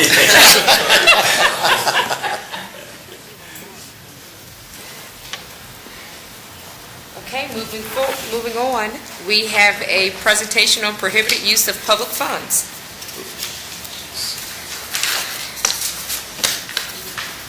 Nope, I'm sorry, I skipped one. Qualifications for council member, mayor, city attorney, and auditor. I apologize, from Mr. Clark and Ms. Kish. So, again, a place where we spent a lot of time working with the elected officials, getting their input on this issue. So by way of background, the qualification requirements for elected municipal office holders are established in the charter. These provisions vary from office to office, and sometimes it's in ways that may no longer be relevant. While the qualifications vary from city to city among Ohio's largest municipalities, several common practices can be gleaned from state law. Staff recommends updates to the qualifications for all city elected offices, providing consistency among offices and reflecting common practices best suited for our city. So while general laws of the state establish qualifications for elected officials in statutory cities, Ohio's major cities include unique qualification provisions in their charters. Like those cities, our charter establishes qualifications for elected office, qualifications that have remained somewhat static since 1914, with three notable exceptions. First, in 1985, Columbus voters approved the removal of the ban on other, quote, public employment for council members. Based on the ordinance placing this before the voters, the change was prompted by provisions relating to members of the General Assembly and the desire of council members to serve as teachers at public institutions. Also in '85, voters approved the addition of Reserve Unit of the Armed Forces of the United States as a permitted public office for the mayor. This provision was added to assure that former Mayor Dana Reinhardt could continue to serve as a U.S. Navy Reserves member. This was an unfortunate challenge for the mayor when he took office the previous year, as the charter did not allow that service. In 1998, voters approved a charter amendment to make all gender-specific references gender-neutral. The adoption of this led to amendments in all the qualification sections, such as the change from council man to council member, and removal of the terms he, him, and his from all elected official sections. So despite these amendments, charter qualifications remain inconsistent among municipal elected officials. And we have an appendix here that sort of lays out all the various differences between each of them. So for example, only the mayor can serve as a member in the reserves of the United States Armed Forces. Only council members are subject as a qualification of office to the requirement that they have no interest in the profits of emoluments of any contract job, work, or service with the municipality, and the city attorney and auditor have neither the authority nor prohibition to hold other public office, at least in our charter. General laws of the state do provide some inadequate guidance, unfortunately. For statutory cities, the qualifications for council largely mirror our current charter, yet state law lacks the same specificity as our charter regarding the mayor and establishes an appointed rather than elected city auditor and city law director for statutory cities. References in the revised code to elected auditors and city attorneys offer no additional guidance beyond what our charter already provides. So we sort of looked at the elements of qualifications for these elected officials, and we broke it down into a couple of different buckets. Residency, elector, other public office, other employment, interest in city contracts, forfeiture of office, and special conditions. We've reviewed large Ohio City charters. Our charter and general laws of the state reveal a roadmap for common practices that could be applied in a largely uniform fashion to all city office holders. So first of all, residency. Currently in our charter, there is no length of time that one must be a resident of the city office. Most other Ohio cities, as well as the general laws of the state, impose a minimum one-year residency requirement for elected officials. In this instance, the revised code provides a very compelling argument for why they added this provision in the first place. Quoting from the revised code, the purpose of establishing a one-year residency requirement in this section is to recognize that the state has a substantial and compelling interest in encouraging qualified candidacies for a city by ensuring that a candidate for such office has every opportunity to become knowledgeable with and concerned about the problems and needs of the area the candidate seeks to represent. In enacting this requirement, the General Assembly finds that the one-year period is reasonably related to this purpose while leaving unimpaired a person's right to travel, to vote, and to be a candidate for public office. Second qualification, common for everyone, you have to be an elector. You have to be able to vote in the city or the district that you're going to represent. So we would say that this should remain a requirement in our charter as well. Then we come to the issue of holding other public office. Our charter and general laws of the state relative to municipalities fail to give clear guidance on the issue of other public office. However, the Ohio Constitution does provide good guidance in this regard. It provides that no member of the General Assembly may also hold other public office except officer of a political party, which is an odd addition there, a notary public, or an officer of the militia or of the United States Armed Forces. This provision could be applied uniformly for all elected officials here in Columbus and would remove some of the inconsistencies that currently exist. Other employment, so the Ohio Charter, our charters, and the general laws of the state relative to prohibitions on other employment fail to give unambiguous guidance on this issue. Further complicating the matter is the fact that of Ohio's large cities, we're the only one that has an elected auditor and an elected city attorney. And several cities have a city manager form of government, which further limits potential comparisons. However, our charter's framers intended that the mayor receive no other public compensation to assure a clear focus on the needs of the city. This fact is based in part on a review of the original minutes of the 1914 Charter Review Commission. At a minimum, the limitation on public employment by the mayor may continue to be an appropriate provision for an administrative official, but we would defer to the mayor's office in weighing in on that issue. Interest in city contracts. So while our charter provides a general section barring an office holder from having a beneficial interest in contracts, this doesn't mirror the prohibition that council members may not be interested in the profits or emoluments of any contract, job, work, or service with the municipality. This provision is mirrored in general laws of the state for legislative authorities and statutory cities. As a safeguard for Columbus citizens, it does make sense to clarify this provision. After all, who knows what an emolument is? Some of us, who knows how to pronounce it? But it does apply to all elected officials for the city. That would make sense. Of special note, the Constitution also states that no member of the General Assembly shall, during the term for which he was elected or for 1 year thereafter, be appointed to any public office under the state which office was created or the compensation of which was increased during the term for which he was elected. Our charter is silent on this issue.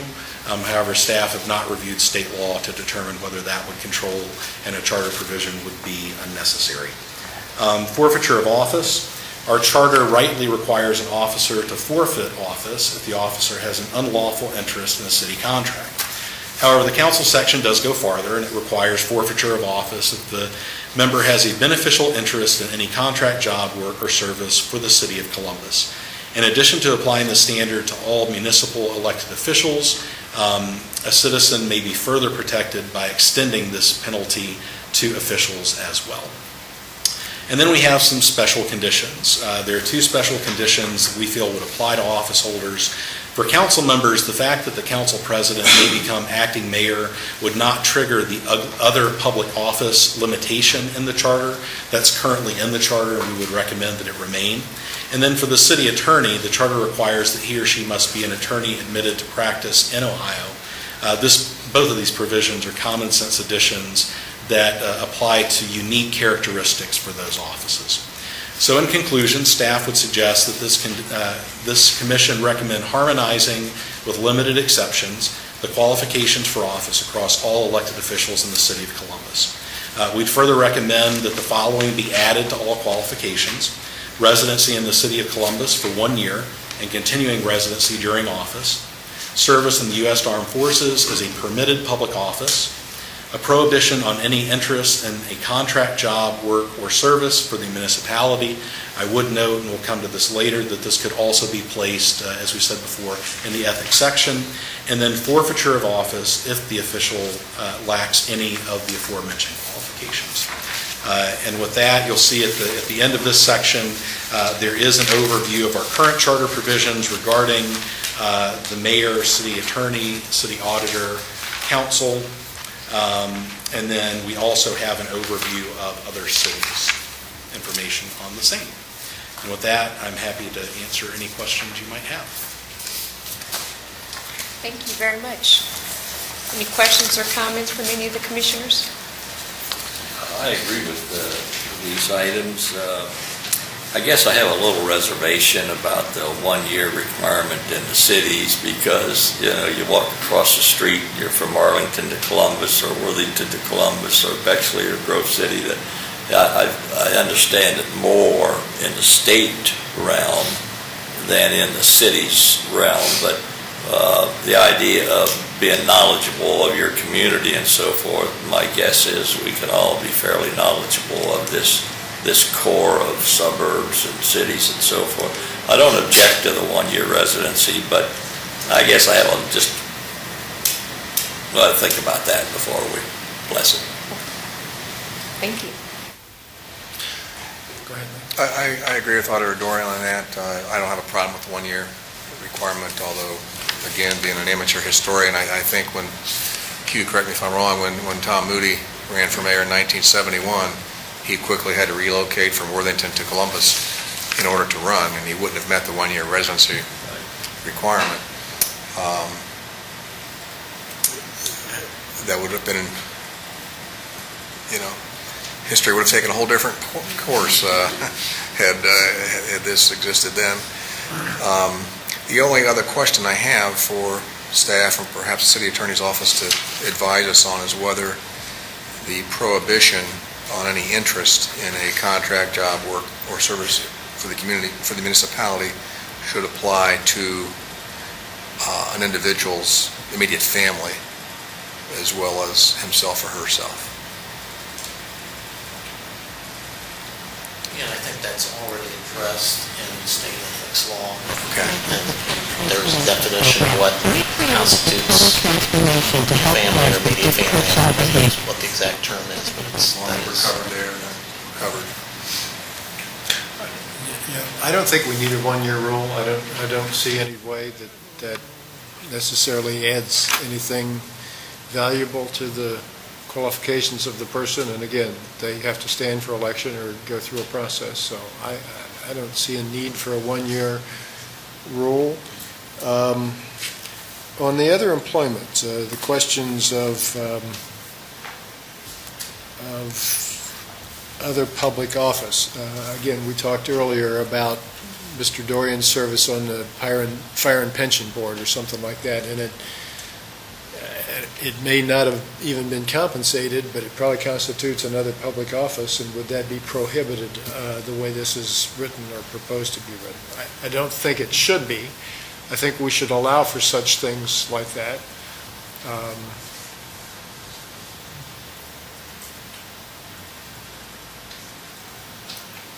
I think I mentioned this when we discussed this last time, but the Attorney General's office has hundreds of opinions that deal with compatibility of public positions, and they get into the definition of what is and isn't a public office as kind of a starting point for that analysis. So it's For example, kind of fact could a specific. school teacher be a councilman?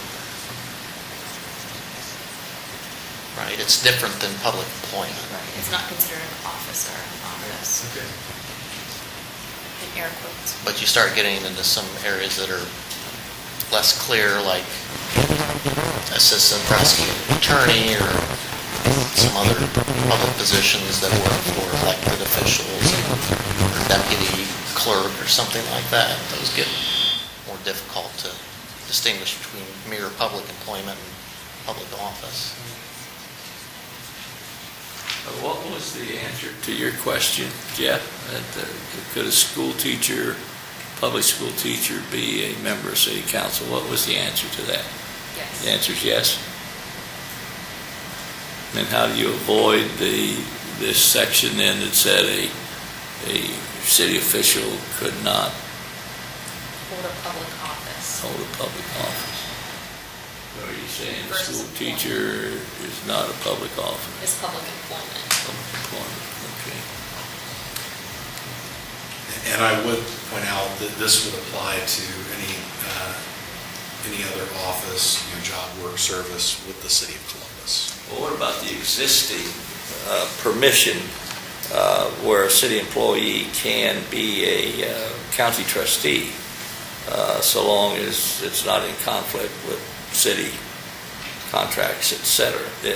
Is that true, Josh? I think that question came up years ago. Yes, there's a list of things in the city code about things you can run for as a city employee. Now, I would would this defer to eliminate that? Director DeLong, but she would shoot me. Well, I think the difference there is that we're talking about employee versus an elected office from the Right. beginning. Yeah, that only applies to employees. Okay, thank you.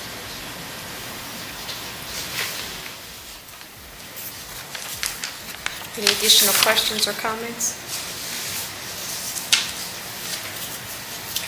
Hearing none, we will look forward to getting some proposed language on that. Thank you for your presentation. Now we will receive a presentation on prohibited use of public funds. And I'll offer the caveat that this is a recommendation that is being made by council staff. So the Columbus City Charter establishes safeguards for the expenditure of public funds. However, neither the charter nor state law establishes specific prohibited uses of public funds by a charter municipality, but such provisions are established for non-charter municipalities. Because this represents a fundamental protection for our citizens, council staff suggests consideration of a charter amendment regarding prohibited uses of public funds. Sections 159, 160, and 161 of our charter govern contracts of the city of Columbus. Taking together, and I am grossly simplifying these sections, they say, first, we can't spend money the auditor says we don't have or anticipate having. Second, we can't double dip once we promise money for a specific thing. And third, if we don't follow the rules, the contract or obligation is void. Obviously, it gives more specific direction, uses a lot more words, but the gist of this is that we have a duty to be responsible stewards of the public's money and use multiple checks and balances to hold ourselves accountable in the process. The revised code provides specific safeguards regarding the appropriate use of public funds, and these safeguards apply to three specific areas of government spending. In ORC 9.03, it states that the governing body of the municipality may not use public funds to communicate in a manner that is defamatory, libelous, or obscene, that promotes tobacco or alcohol or any illegal product or service, promotes illegal discrimination based on a limited protected class, supports or opposes any labor union or its activities, supports or opposes candidates for public office, investigations or recalls of public officials, or bond or levy campaigns. That same section states that the governing body of the municipality may not use public funds to compensate any employee for time spent on these political activities, but it doesn't ban the employee from attending a public information session.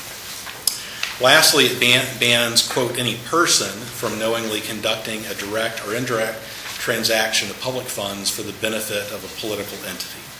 However, based on consultation with the City Attorney's Office, these sections do not directly apply to the City of Columbus because 9.03A1 defines a political subdivision in a manner that exempts charter municipalities, placing cities like Columbus outside the reach of this general law. As a result, even our general charter provision incorporating general laws of the state would not cause this section to apply to the city. Even if Section 9.03 applied to the City of Columbus, state law arguably provides incomplete protections, inconsistent provisions, and questionable penalties for violation. The limitation on public funds applies only to the governing body of a political subdivision, not to the recipient of those funds. The general prohibition on political use of public funds applies to all persons, yet that term likely does not apply to the City of Columbus, according to an Ohio Legislative Service Commission analysis of HB 329 in the 129th General Assembly. This same analysis finds that penalties for violation of the private use of public funds would likely not apply to city government, thus creating a duty with no adequate remedy in the event of a violation, again, according to the Legislative Service Commission. The limitation on use of public funds to discriminate does not adequately cover all protected classes, a common flaw in Ohio law. As we previously noted, this inadequacy makes default to state non-discrimination laws very problematic for our city. The general prohibition on supporting or opposing a bond or levy issue does not extend to other ballot issues such as the initiative referendum, recall, or charter amendments. As noted by one legal analysis of this section, and this is from a former Ohio Attorney General, the fact that public money may not be expended to promote or oppose ballot issues, absent clear statutory authority, reflects the conviction that the right to approve or reject a ballot issue of any sort is bestowed upon the electors, and the unauthorized public expenditure to influence their votes would interfere with that right. It's council staff's contention that these issues may be best addressed in the city charter as they address fundamental limitations on the ability of the city government to conduct or permit the expenditure of public funds, in much the same way as sections 159, 160, and 161. Based on the deficiencies in general laws of the state, council staff do not recommend incorporating state law by reference or including a provision to nullify the exclusion of charter municipalities from the definition of political subdivision. There are two potential avenues to place these provisions in the charter. The more general approach would state that neither the City of Columbus nor a recipient of its funds may use such funds in any manner contrary to the charter or city code. This approach would also require council to establish by ordinance prohibited uses of public funds and penalties for violation. Because of the flexibility of this approach, council would have the discretion over content, but would still be required to adopt that ordinance. A more specific approach would state that neither the City of Columbus nor a recipient of its funds may use such funds in a manner that is contrary to the charter or city code, and would specify certain prohibited uses in the charter as well. This approach would allow council to add to but not take away from the following prohibited uses. The first is for political benefit. That's generally what that says. The second is to promote discrimination based on the protected classes that we've previously discussed. And the last is to expressly advocate for the nomination or election of a candidate for public office, investigation, prosecution, or recall of a public official, or the passage or defeat of an initiated municipal ballot issue. While there are merits to both approaches, there may be value in elevating certain restrictions to the level of charter provisions. These prohibitions represent fundamental protections for the citizens and electors of our city, while other protections may be of a more changing or transient nature. Regardless of the approach, council staff does suggest that this commission recommend amendment of the charter to address the issue of prohibited uses of public funds. And with that, I'd be happy to answer any questions. Thank you very much. Are there any questions or comments, Commissioner Doyle? Yeah, thank you, Madam Chair. My only concern is, looking at page 3 of 3, under the conclusion, we say there are two potential avenues to place these provisions in the charter. more general approach would state that neither the city of Columbus nor a recipient of its funds. Does that mean an employee can't do one of these things? We're all This is actually recipients. listed directly from the revised code. The intent would not be an employee. The intent would be a recipient of public funds like a contractor. So that could certainly be beefed up as far as language. So the intent there would be a grant of monies entering into contract, for example, for Yeah, I like custodial the services. concept of all of this, and as I said, most of it, to the best of my knowledge, is followed today, even when there are issue campaigns around that City Hall's involved in. We preach and preach and preach, public funds, et cetera. But there are many, many contractors who do business with the City of Columbus and other public entities that contribute to these issue campaigns. Are we saying we want to prohibit that?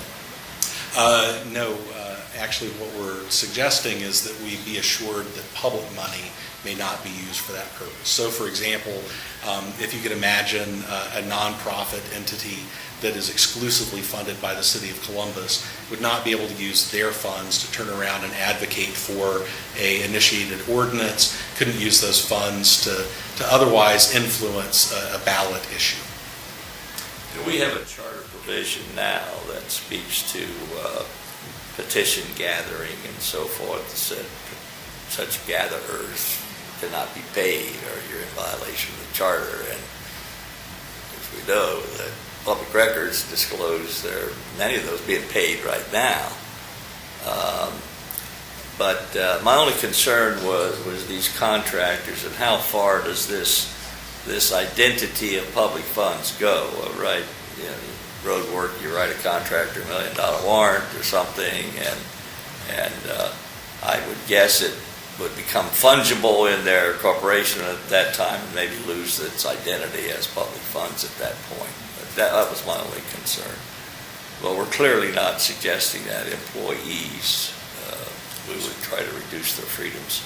Okay. I would assume that public funds become private funds once they are exchanged for a benefit, whatever that benefit is, and then can't be tracked and identified further as public funds. So I think I support the concept, and I think I support the second approach, where you put a few things in the charter, but mostly you leave it up to ordinance to determine what you can't use these funds for. I would second that sentiment. And then, given your example of a nonprofit entity, you may need to spend a little time just talking about when a public fund becomes a private fund, because there may be some entities that are charitable type that are funded by the city that at some point in time conceivably might want to support an initiative petition to establish a prevailing wage. And so then are the funds that they are presenting and using to support that ballot initiative, then how do you determine whether or not they're still public funds or whether they have been earned and are now private funds? I don't know exactly how you address that issue, and may be a long chase down a rabbit hole, but you might somehow try to think about that.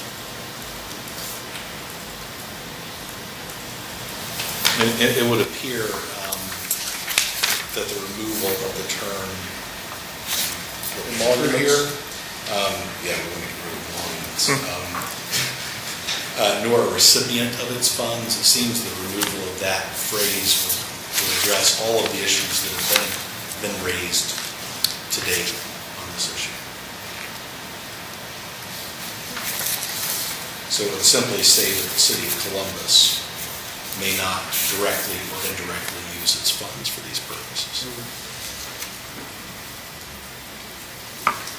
Simply offer that as an observation. Just curious, Brian, does city ordinance today address not allowing city officials to send out mailings under the color of their office, which promote themselves, basically? Not to my knowledge. not to my knowledge.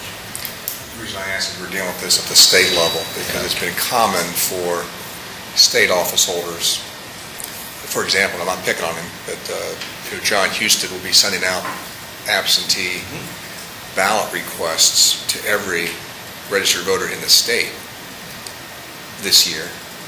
And John Husted, Secretary of State, will be all over these mailings, going to every elector in the state. And, His name also appears on the ballot that's in it. pardon me? His name also appears on the ballot that's in it. His name appears on the ballot that's in them. In the past, we've had state office holders of both parties use the official mailings of their office to any general observer, promote the hell out of themselves. And there are a lot of us in the legislature who would like to deal with that at some point and make it prospective, so we're not casting aspersions on any current office holders, but have an effective date down the road so we can get this done. And I just didn't know what exists, if anything, at the city level that addresses that same issue. And as you note, it's been a long-standing issue. Former Secretary of State Ken Blackwell provided a directive that stated that you had to place a poster in each polling location. The poster conveniently had his signature at the bottom of it. So he used not just the color of his office, but the power of his office to require the same thing. So I think it's a point well taken, and I don't know that this would address it, but it is certainly something that we could look at. It might fit in the ethics provision, that one should not use one's own office to basically promote oneself. And again, this may be not a matter for charter, but a matter for city ordinance, but it's top of mind these days at the State House. One of the things I did want to go ahead and point out, though, it was, as Brian shared, we don't have to follow ORC 903, but every time I call Josh and have a question, he still directs me to that language, and we do follow that as a city, even though we're not required to. So for the public to understand that we do put those boundaries on ourselves now for those sections. Brian, can you just quickly explain to me again why tracking the Ohio Revised Code Section 9.03 would be insufficient for this purpose? So I would contend that, first of all, it's inconsistent. So if you think of all the different municipal questions and issues that might make it on the ballot, the only prohibitions in the revised code are bonds and levies. So the city could use, currently, and any non-charter city could use their public funds, so I would assume based on this, for an initiated ordinance, or to fight an initiated ordinance, for a recall, things of that nature. So I think that there's that. There's the fact that the protected class language that's in the revised code is grossly insufficient in terms of sort of the values of our city. And there are other things that are not included that we would recommend be included. An example would be not just the investigation or recall of the investigation prosecution or recall of a public official, and then the passage and defeat of an initiated municipal ballot issue. So again, looking at not using public funds to interfere with that electoral process. I think the other issue is that there are some things that are directly addressed in the revised code that might be better addressed under our home rule authority by ordinance, because we may or may not agree with where the revised code's gone on those particular issues.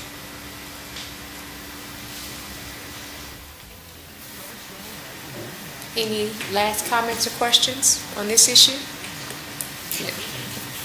Thank you. And as with the other presentations, we look forward to getting proposed language on that.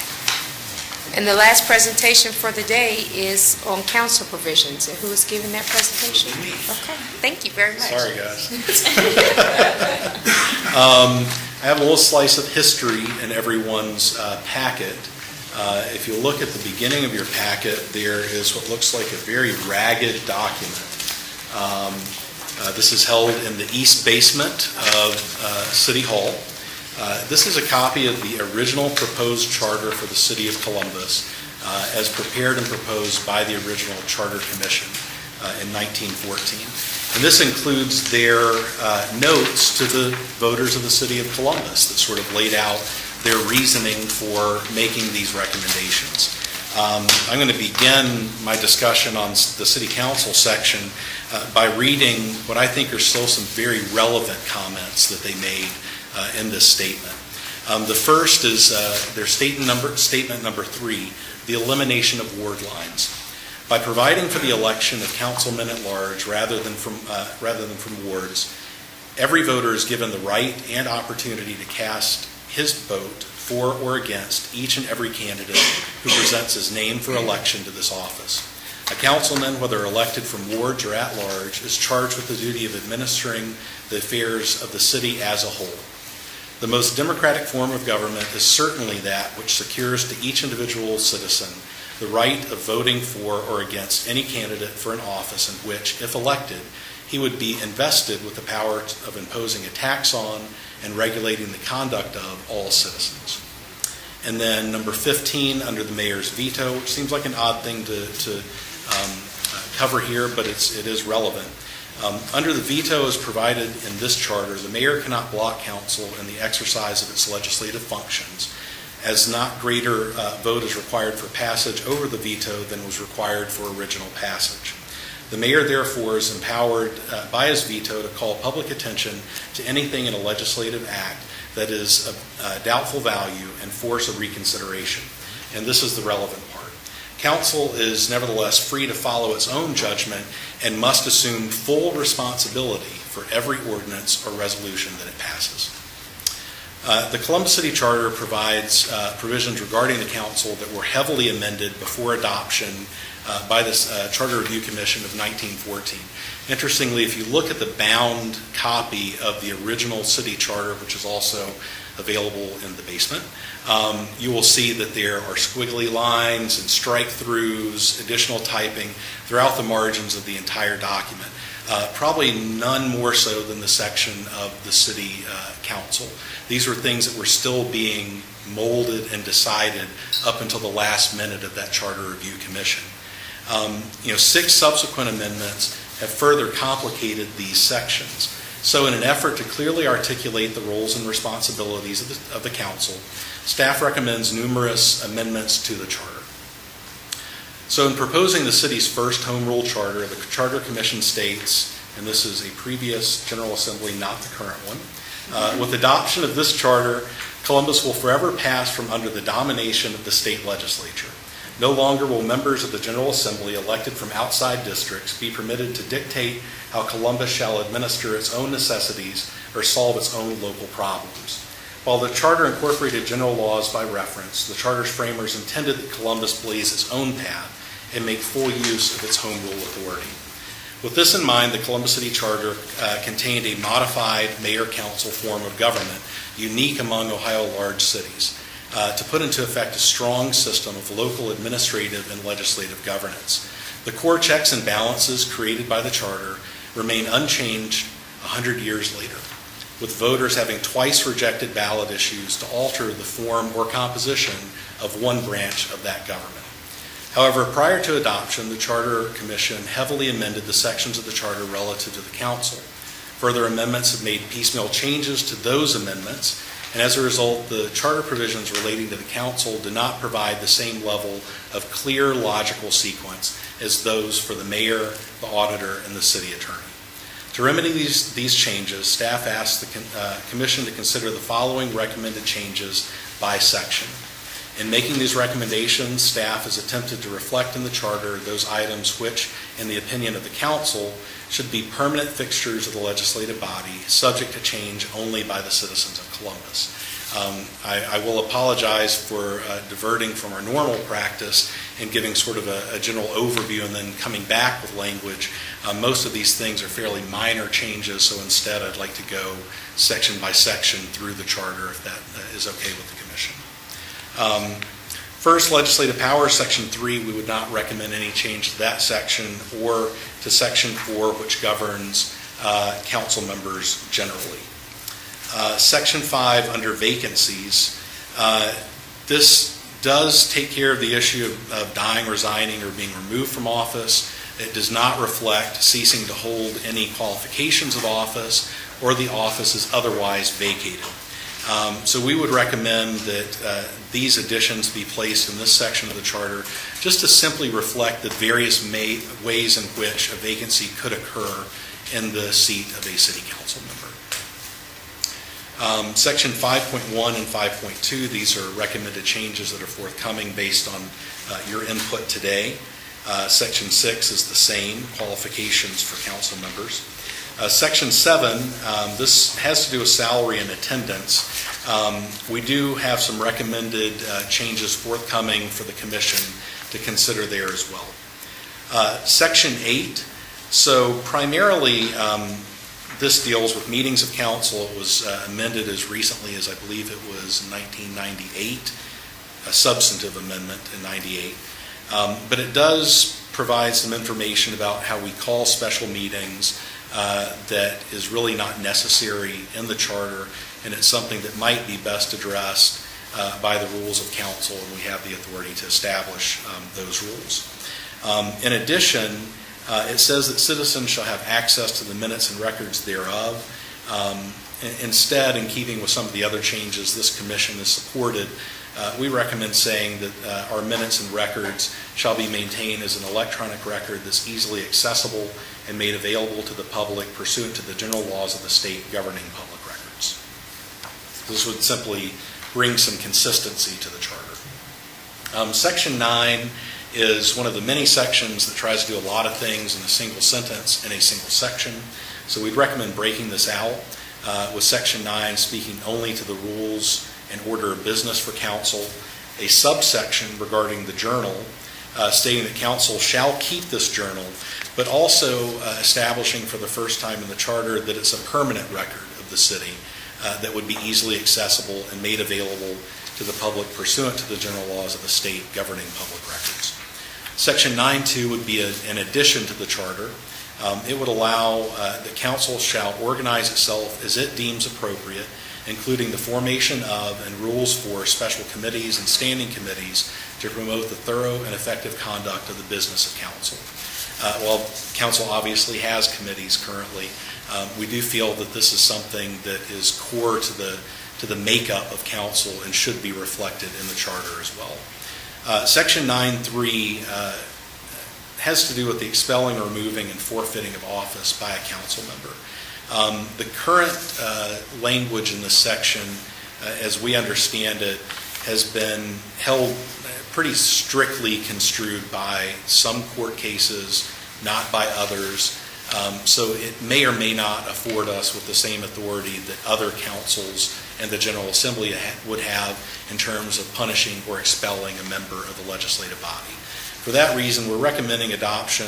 Much of this language is borrowed from the revised code that would state that council shall be the judge of the election and qualifications of its members. That's currently provided for in another section. The council may punish or expel any member for gross misconduct or for malfeasance, misfeasance, or nonfeasance in office, or upon conviction of a felony or other crime involving moral turpitude while in office, or for disorderly conduct or violation of its rules during the term of office. This would also state that a vacancy created upon the expulsion of a member would be filled as any other vacancy would be filled under the charter.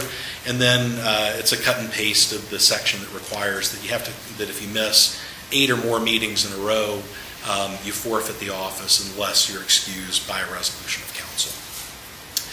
Section 10 speaks to the powers and authority of the council president.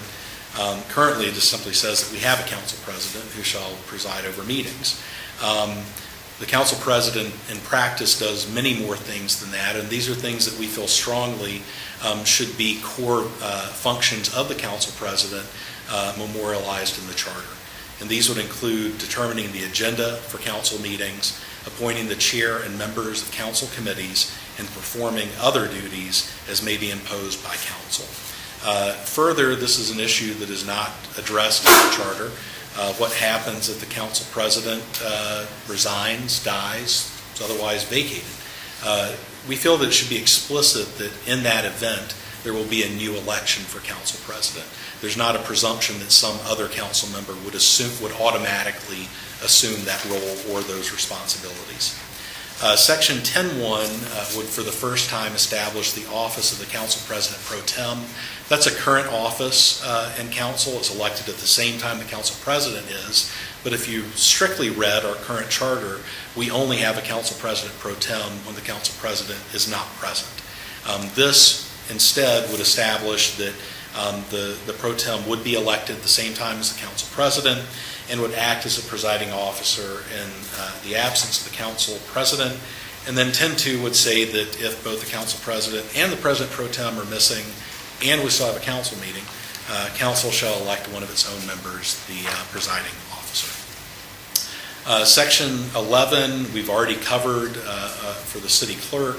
Section 12, the city attorney's office has recommended that we remove this obsolete or archaic section. It's not the way that we currently operate. It's not a way that council would operate in the future. This, for the benefit of the commission, is something that was considered in 1993, and that commission came just shy of recommending that this be removed from the charter. At that time, the deciding factor was that because it was a permissive authority, not a required authority, they were okay with it staying in. Times have not changed since then, and it's something that should probably come out at this point.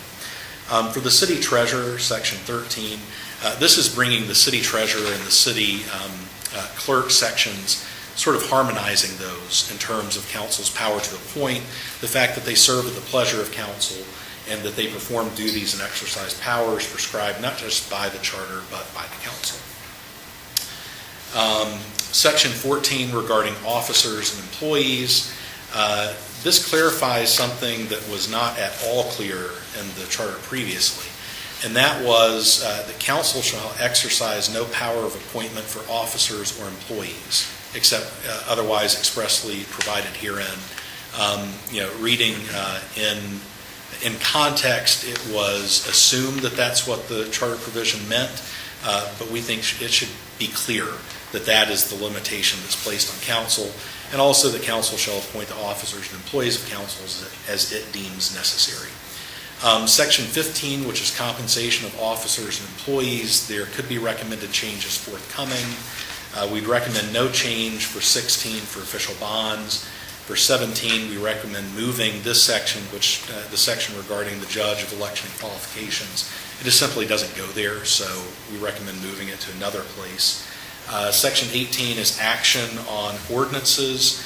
This simply prescribes in the charter that all the ordinances and resolutions of the council so adopted shall be maintained as a permanent electronic record, so that it's clear that that's the standard for keeping those documents. 19, interestingly enough, ordinances and resolutions are only supposed to be introduced in written or printed form. Our charter does not allow for Legistar, which we use every day to process electronically the ordinances and resolutions that come before council. So this would simply say that ordinances can be introduced in electronic or digital form. And then investigations by council and fairly lengthy discussions with the city attorney's office. It is not clear that council, unlike other officers of the city, would have the authority to appoint a person to conduct an investigation on their behalf. It would appear that only a council member or a committee of council could conduct that investigation.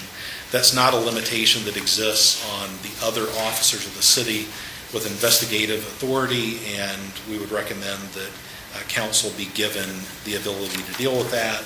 And then everyone's favorite, section 34, removing the very bizarre wording that says that no witness shall be excused from testifying touching the witness's knowledge, and instead simply saying testifying regarding their knowledge of a particular thing.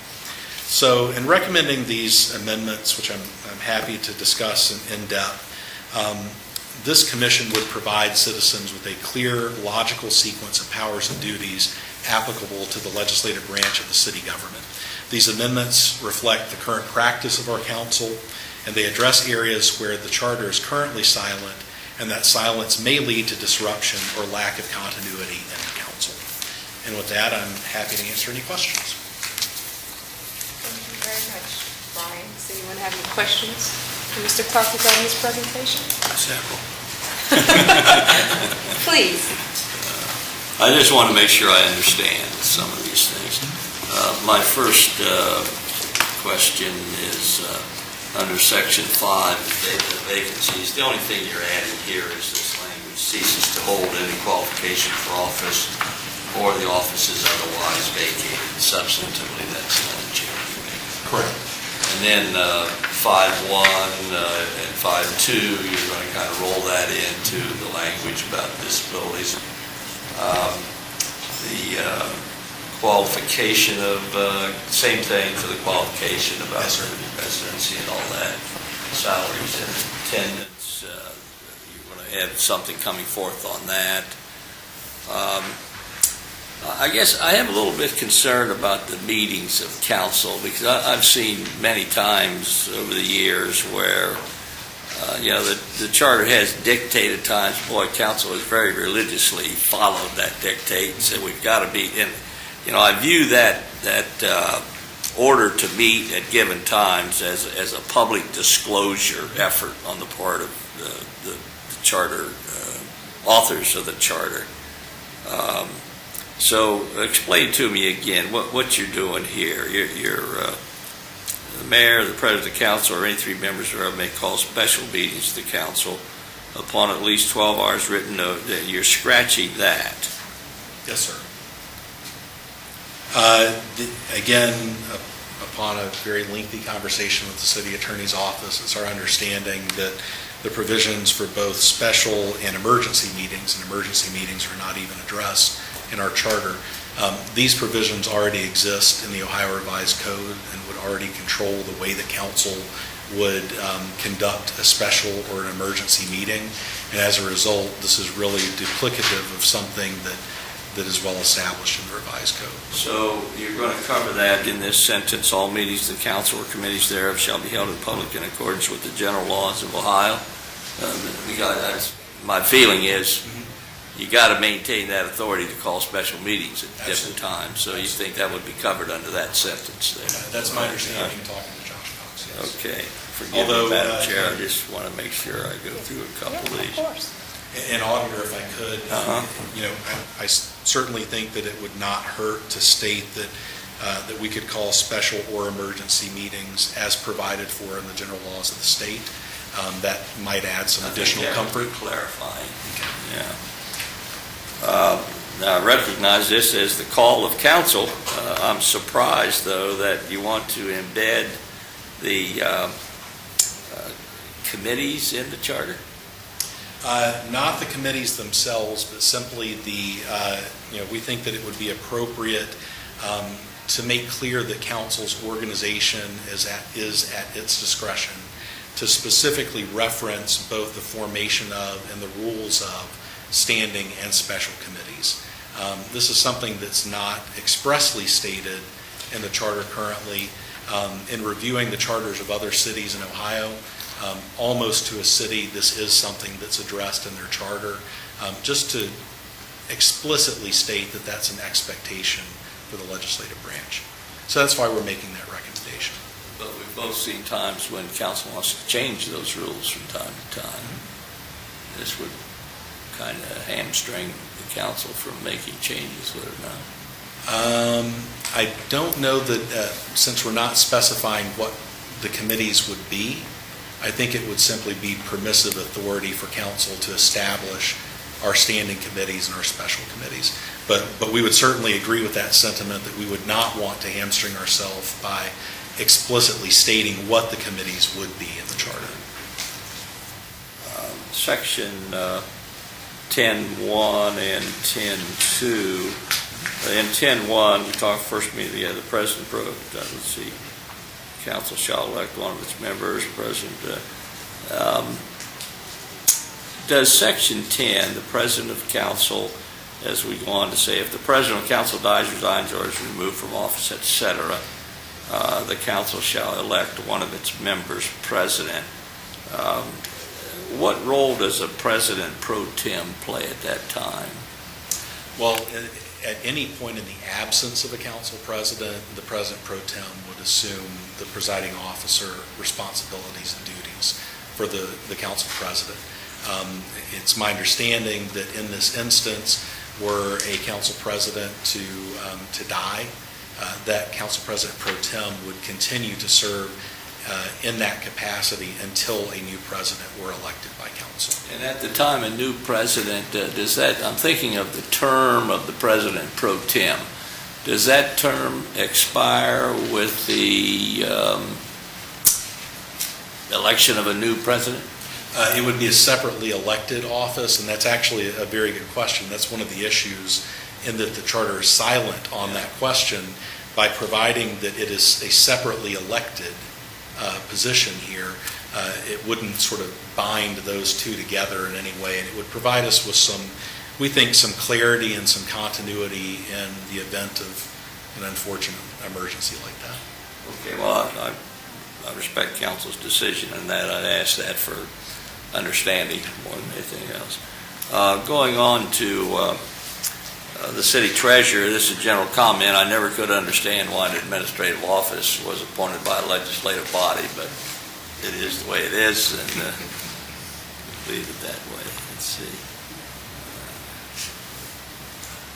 Since I've turned into the resident charter nerd, I could actually probably point to the section in the original commission that speaks to that. Tell me, please. Yeah, oddly enough, it was, at the time, their feeling was that because council was responsible for conducting the spending of dollars, that they wanted council to be responsible for holding those dollars until they were appropriated, so that you had multiple checks and balances in the expenditure of any funds. And that's also why the original Board of Purchase, which was eliminated, I believe, quite a long time ago, that's also why that additional commission was created. I was a member of that old board. Okay, thank you, Brian. Yes, absolutely. Madam Chair, I'll shut up for a while. Thank you for your questions. Any additional questions or comments? One question, if I may. Yes, please. Council in section 33 and 34 would have explicit investigatory authority on pretty much anything it believes needs investigating. In the history of the city, have we limited what investigatory authority the other elected office holders have? I mean, what implicit or explicit powers, if any, do the auditor, the attorney, and the mayor have to also turn over rocks and look for things? The mayoral section actually says, without notice, can instigate an investigation. Part of the reason that we made the recommendation of adding a duly appointed individual is that exists in the mayoral section for the investigation in the charter. And the mayor has wide discretion to investigate any officer or employee of the city. So that sort of, I think, informed our recommendation here that the council also have the ability to have an individual that acted on its behalf to conduct an investigation. And what about the auditor and the attorney? I'd let the auditor speak to the... The auditor's investigative powers are limited to an expenditure. We can't go beyond the expenditure of monies. And that's always been my understanding. Pretty much covers everything. Well, there's another, the improper actions, et cetera, lobbying, but spending of money would be mine. And you feel that the auditor's powers are as they should be? Yes. Thank you. Nope, pretty straightforward. Okay. I'm okay with that. Thank you very much. We are now to the point of our agenda where I will announce the future meeting dates. We have a meeting scheduled for June 19th from 1 to 4 p.m., June 26th from 1 to 4 p.m., And then again, on June 26th, from 5 to 7, we'll have a public hearing. And June 30th, from 12 to 3. With that, does any of the commissioners or staff have any closing remarks? Okay, well, thank you for your time and for the presentations that were presented here today. I will entertain a motion to adjourn. So moved. All those in favor? Opposed, same sign? Motion carries. Thank you. Look over your shoulder.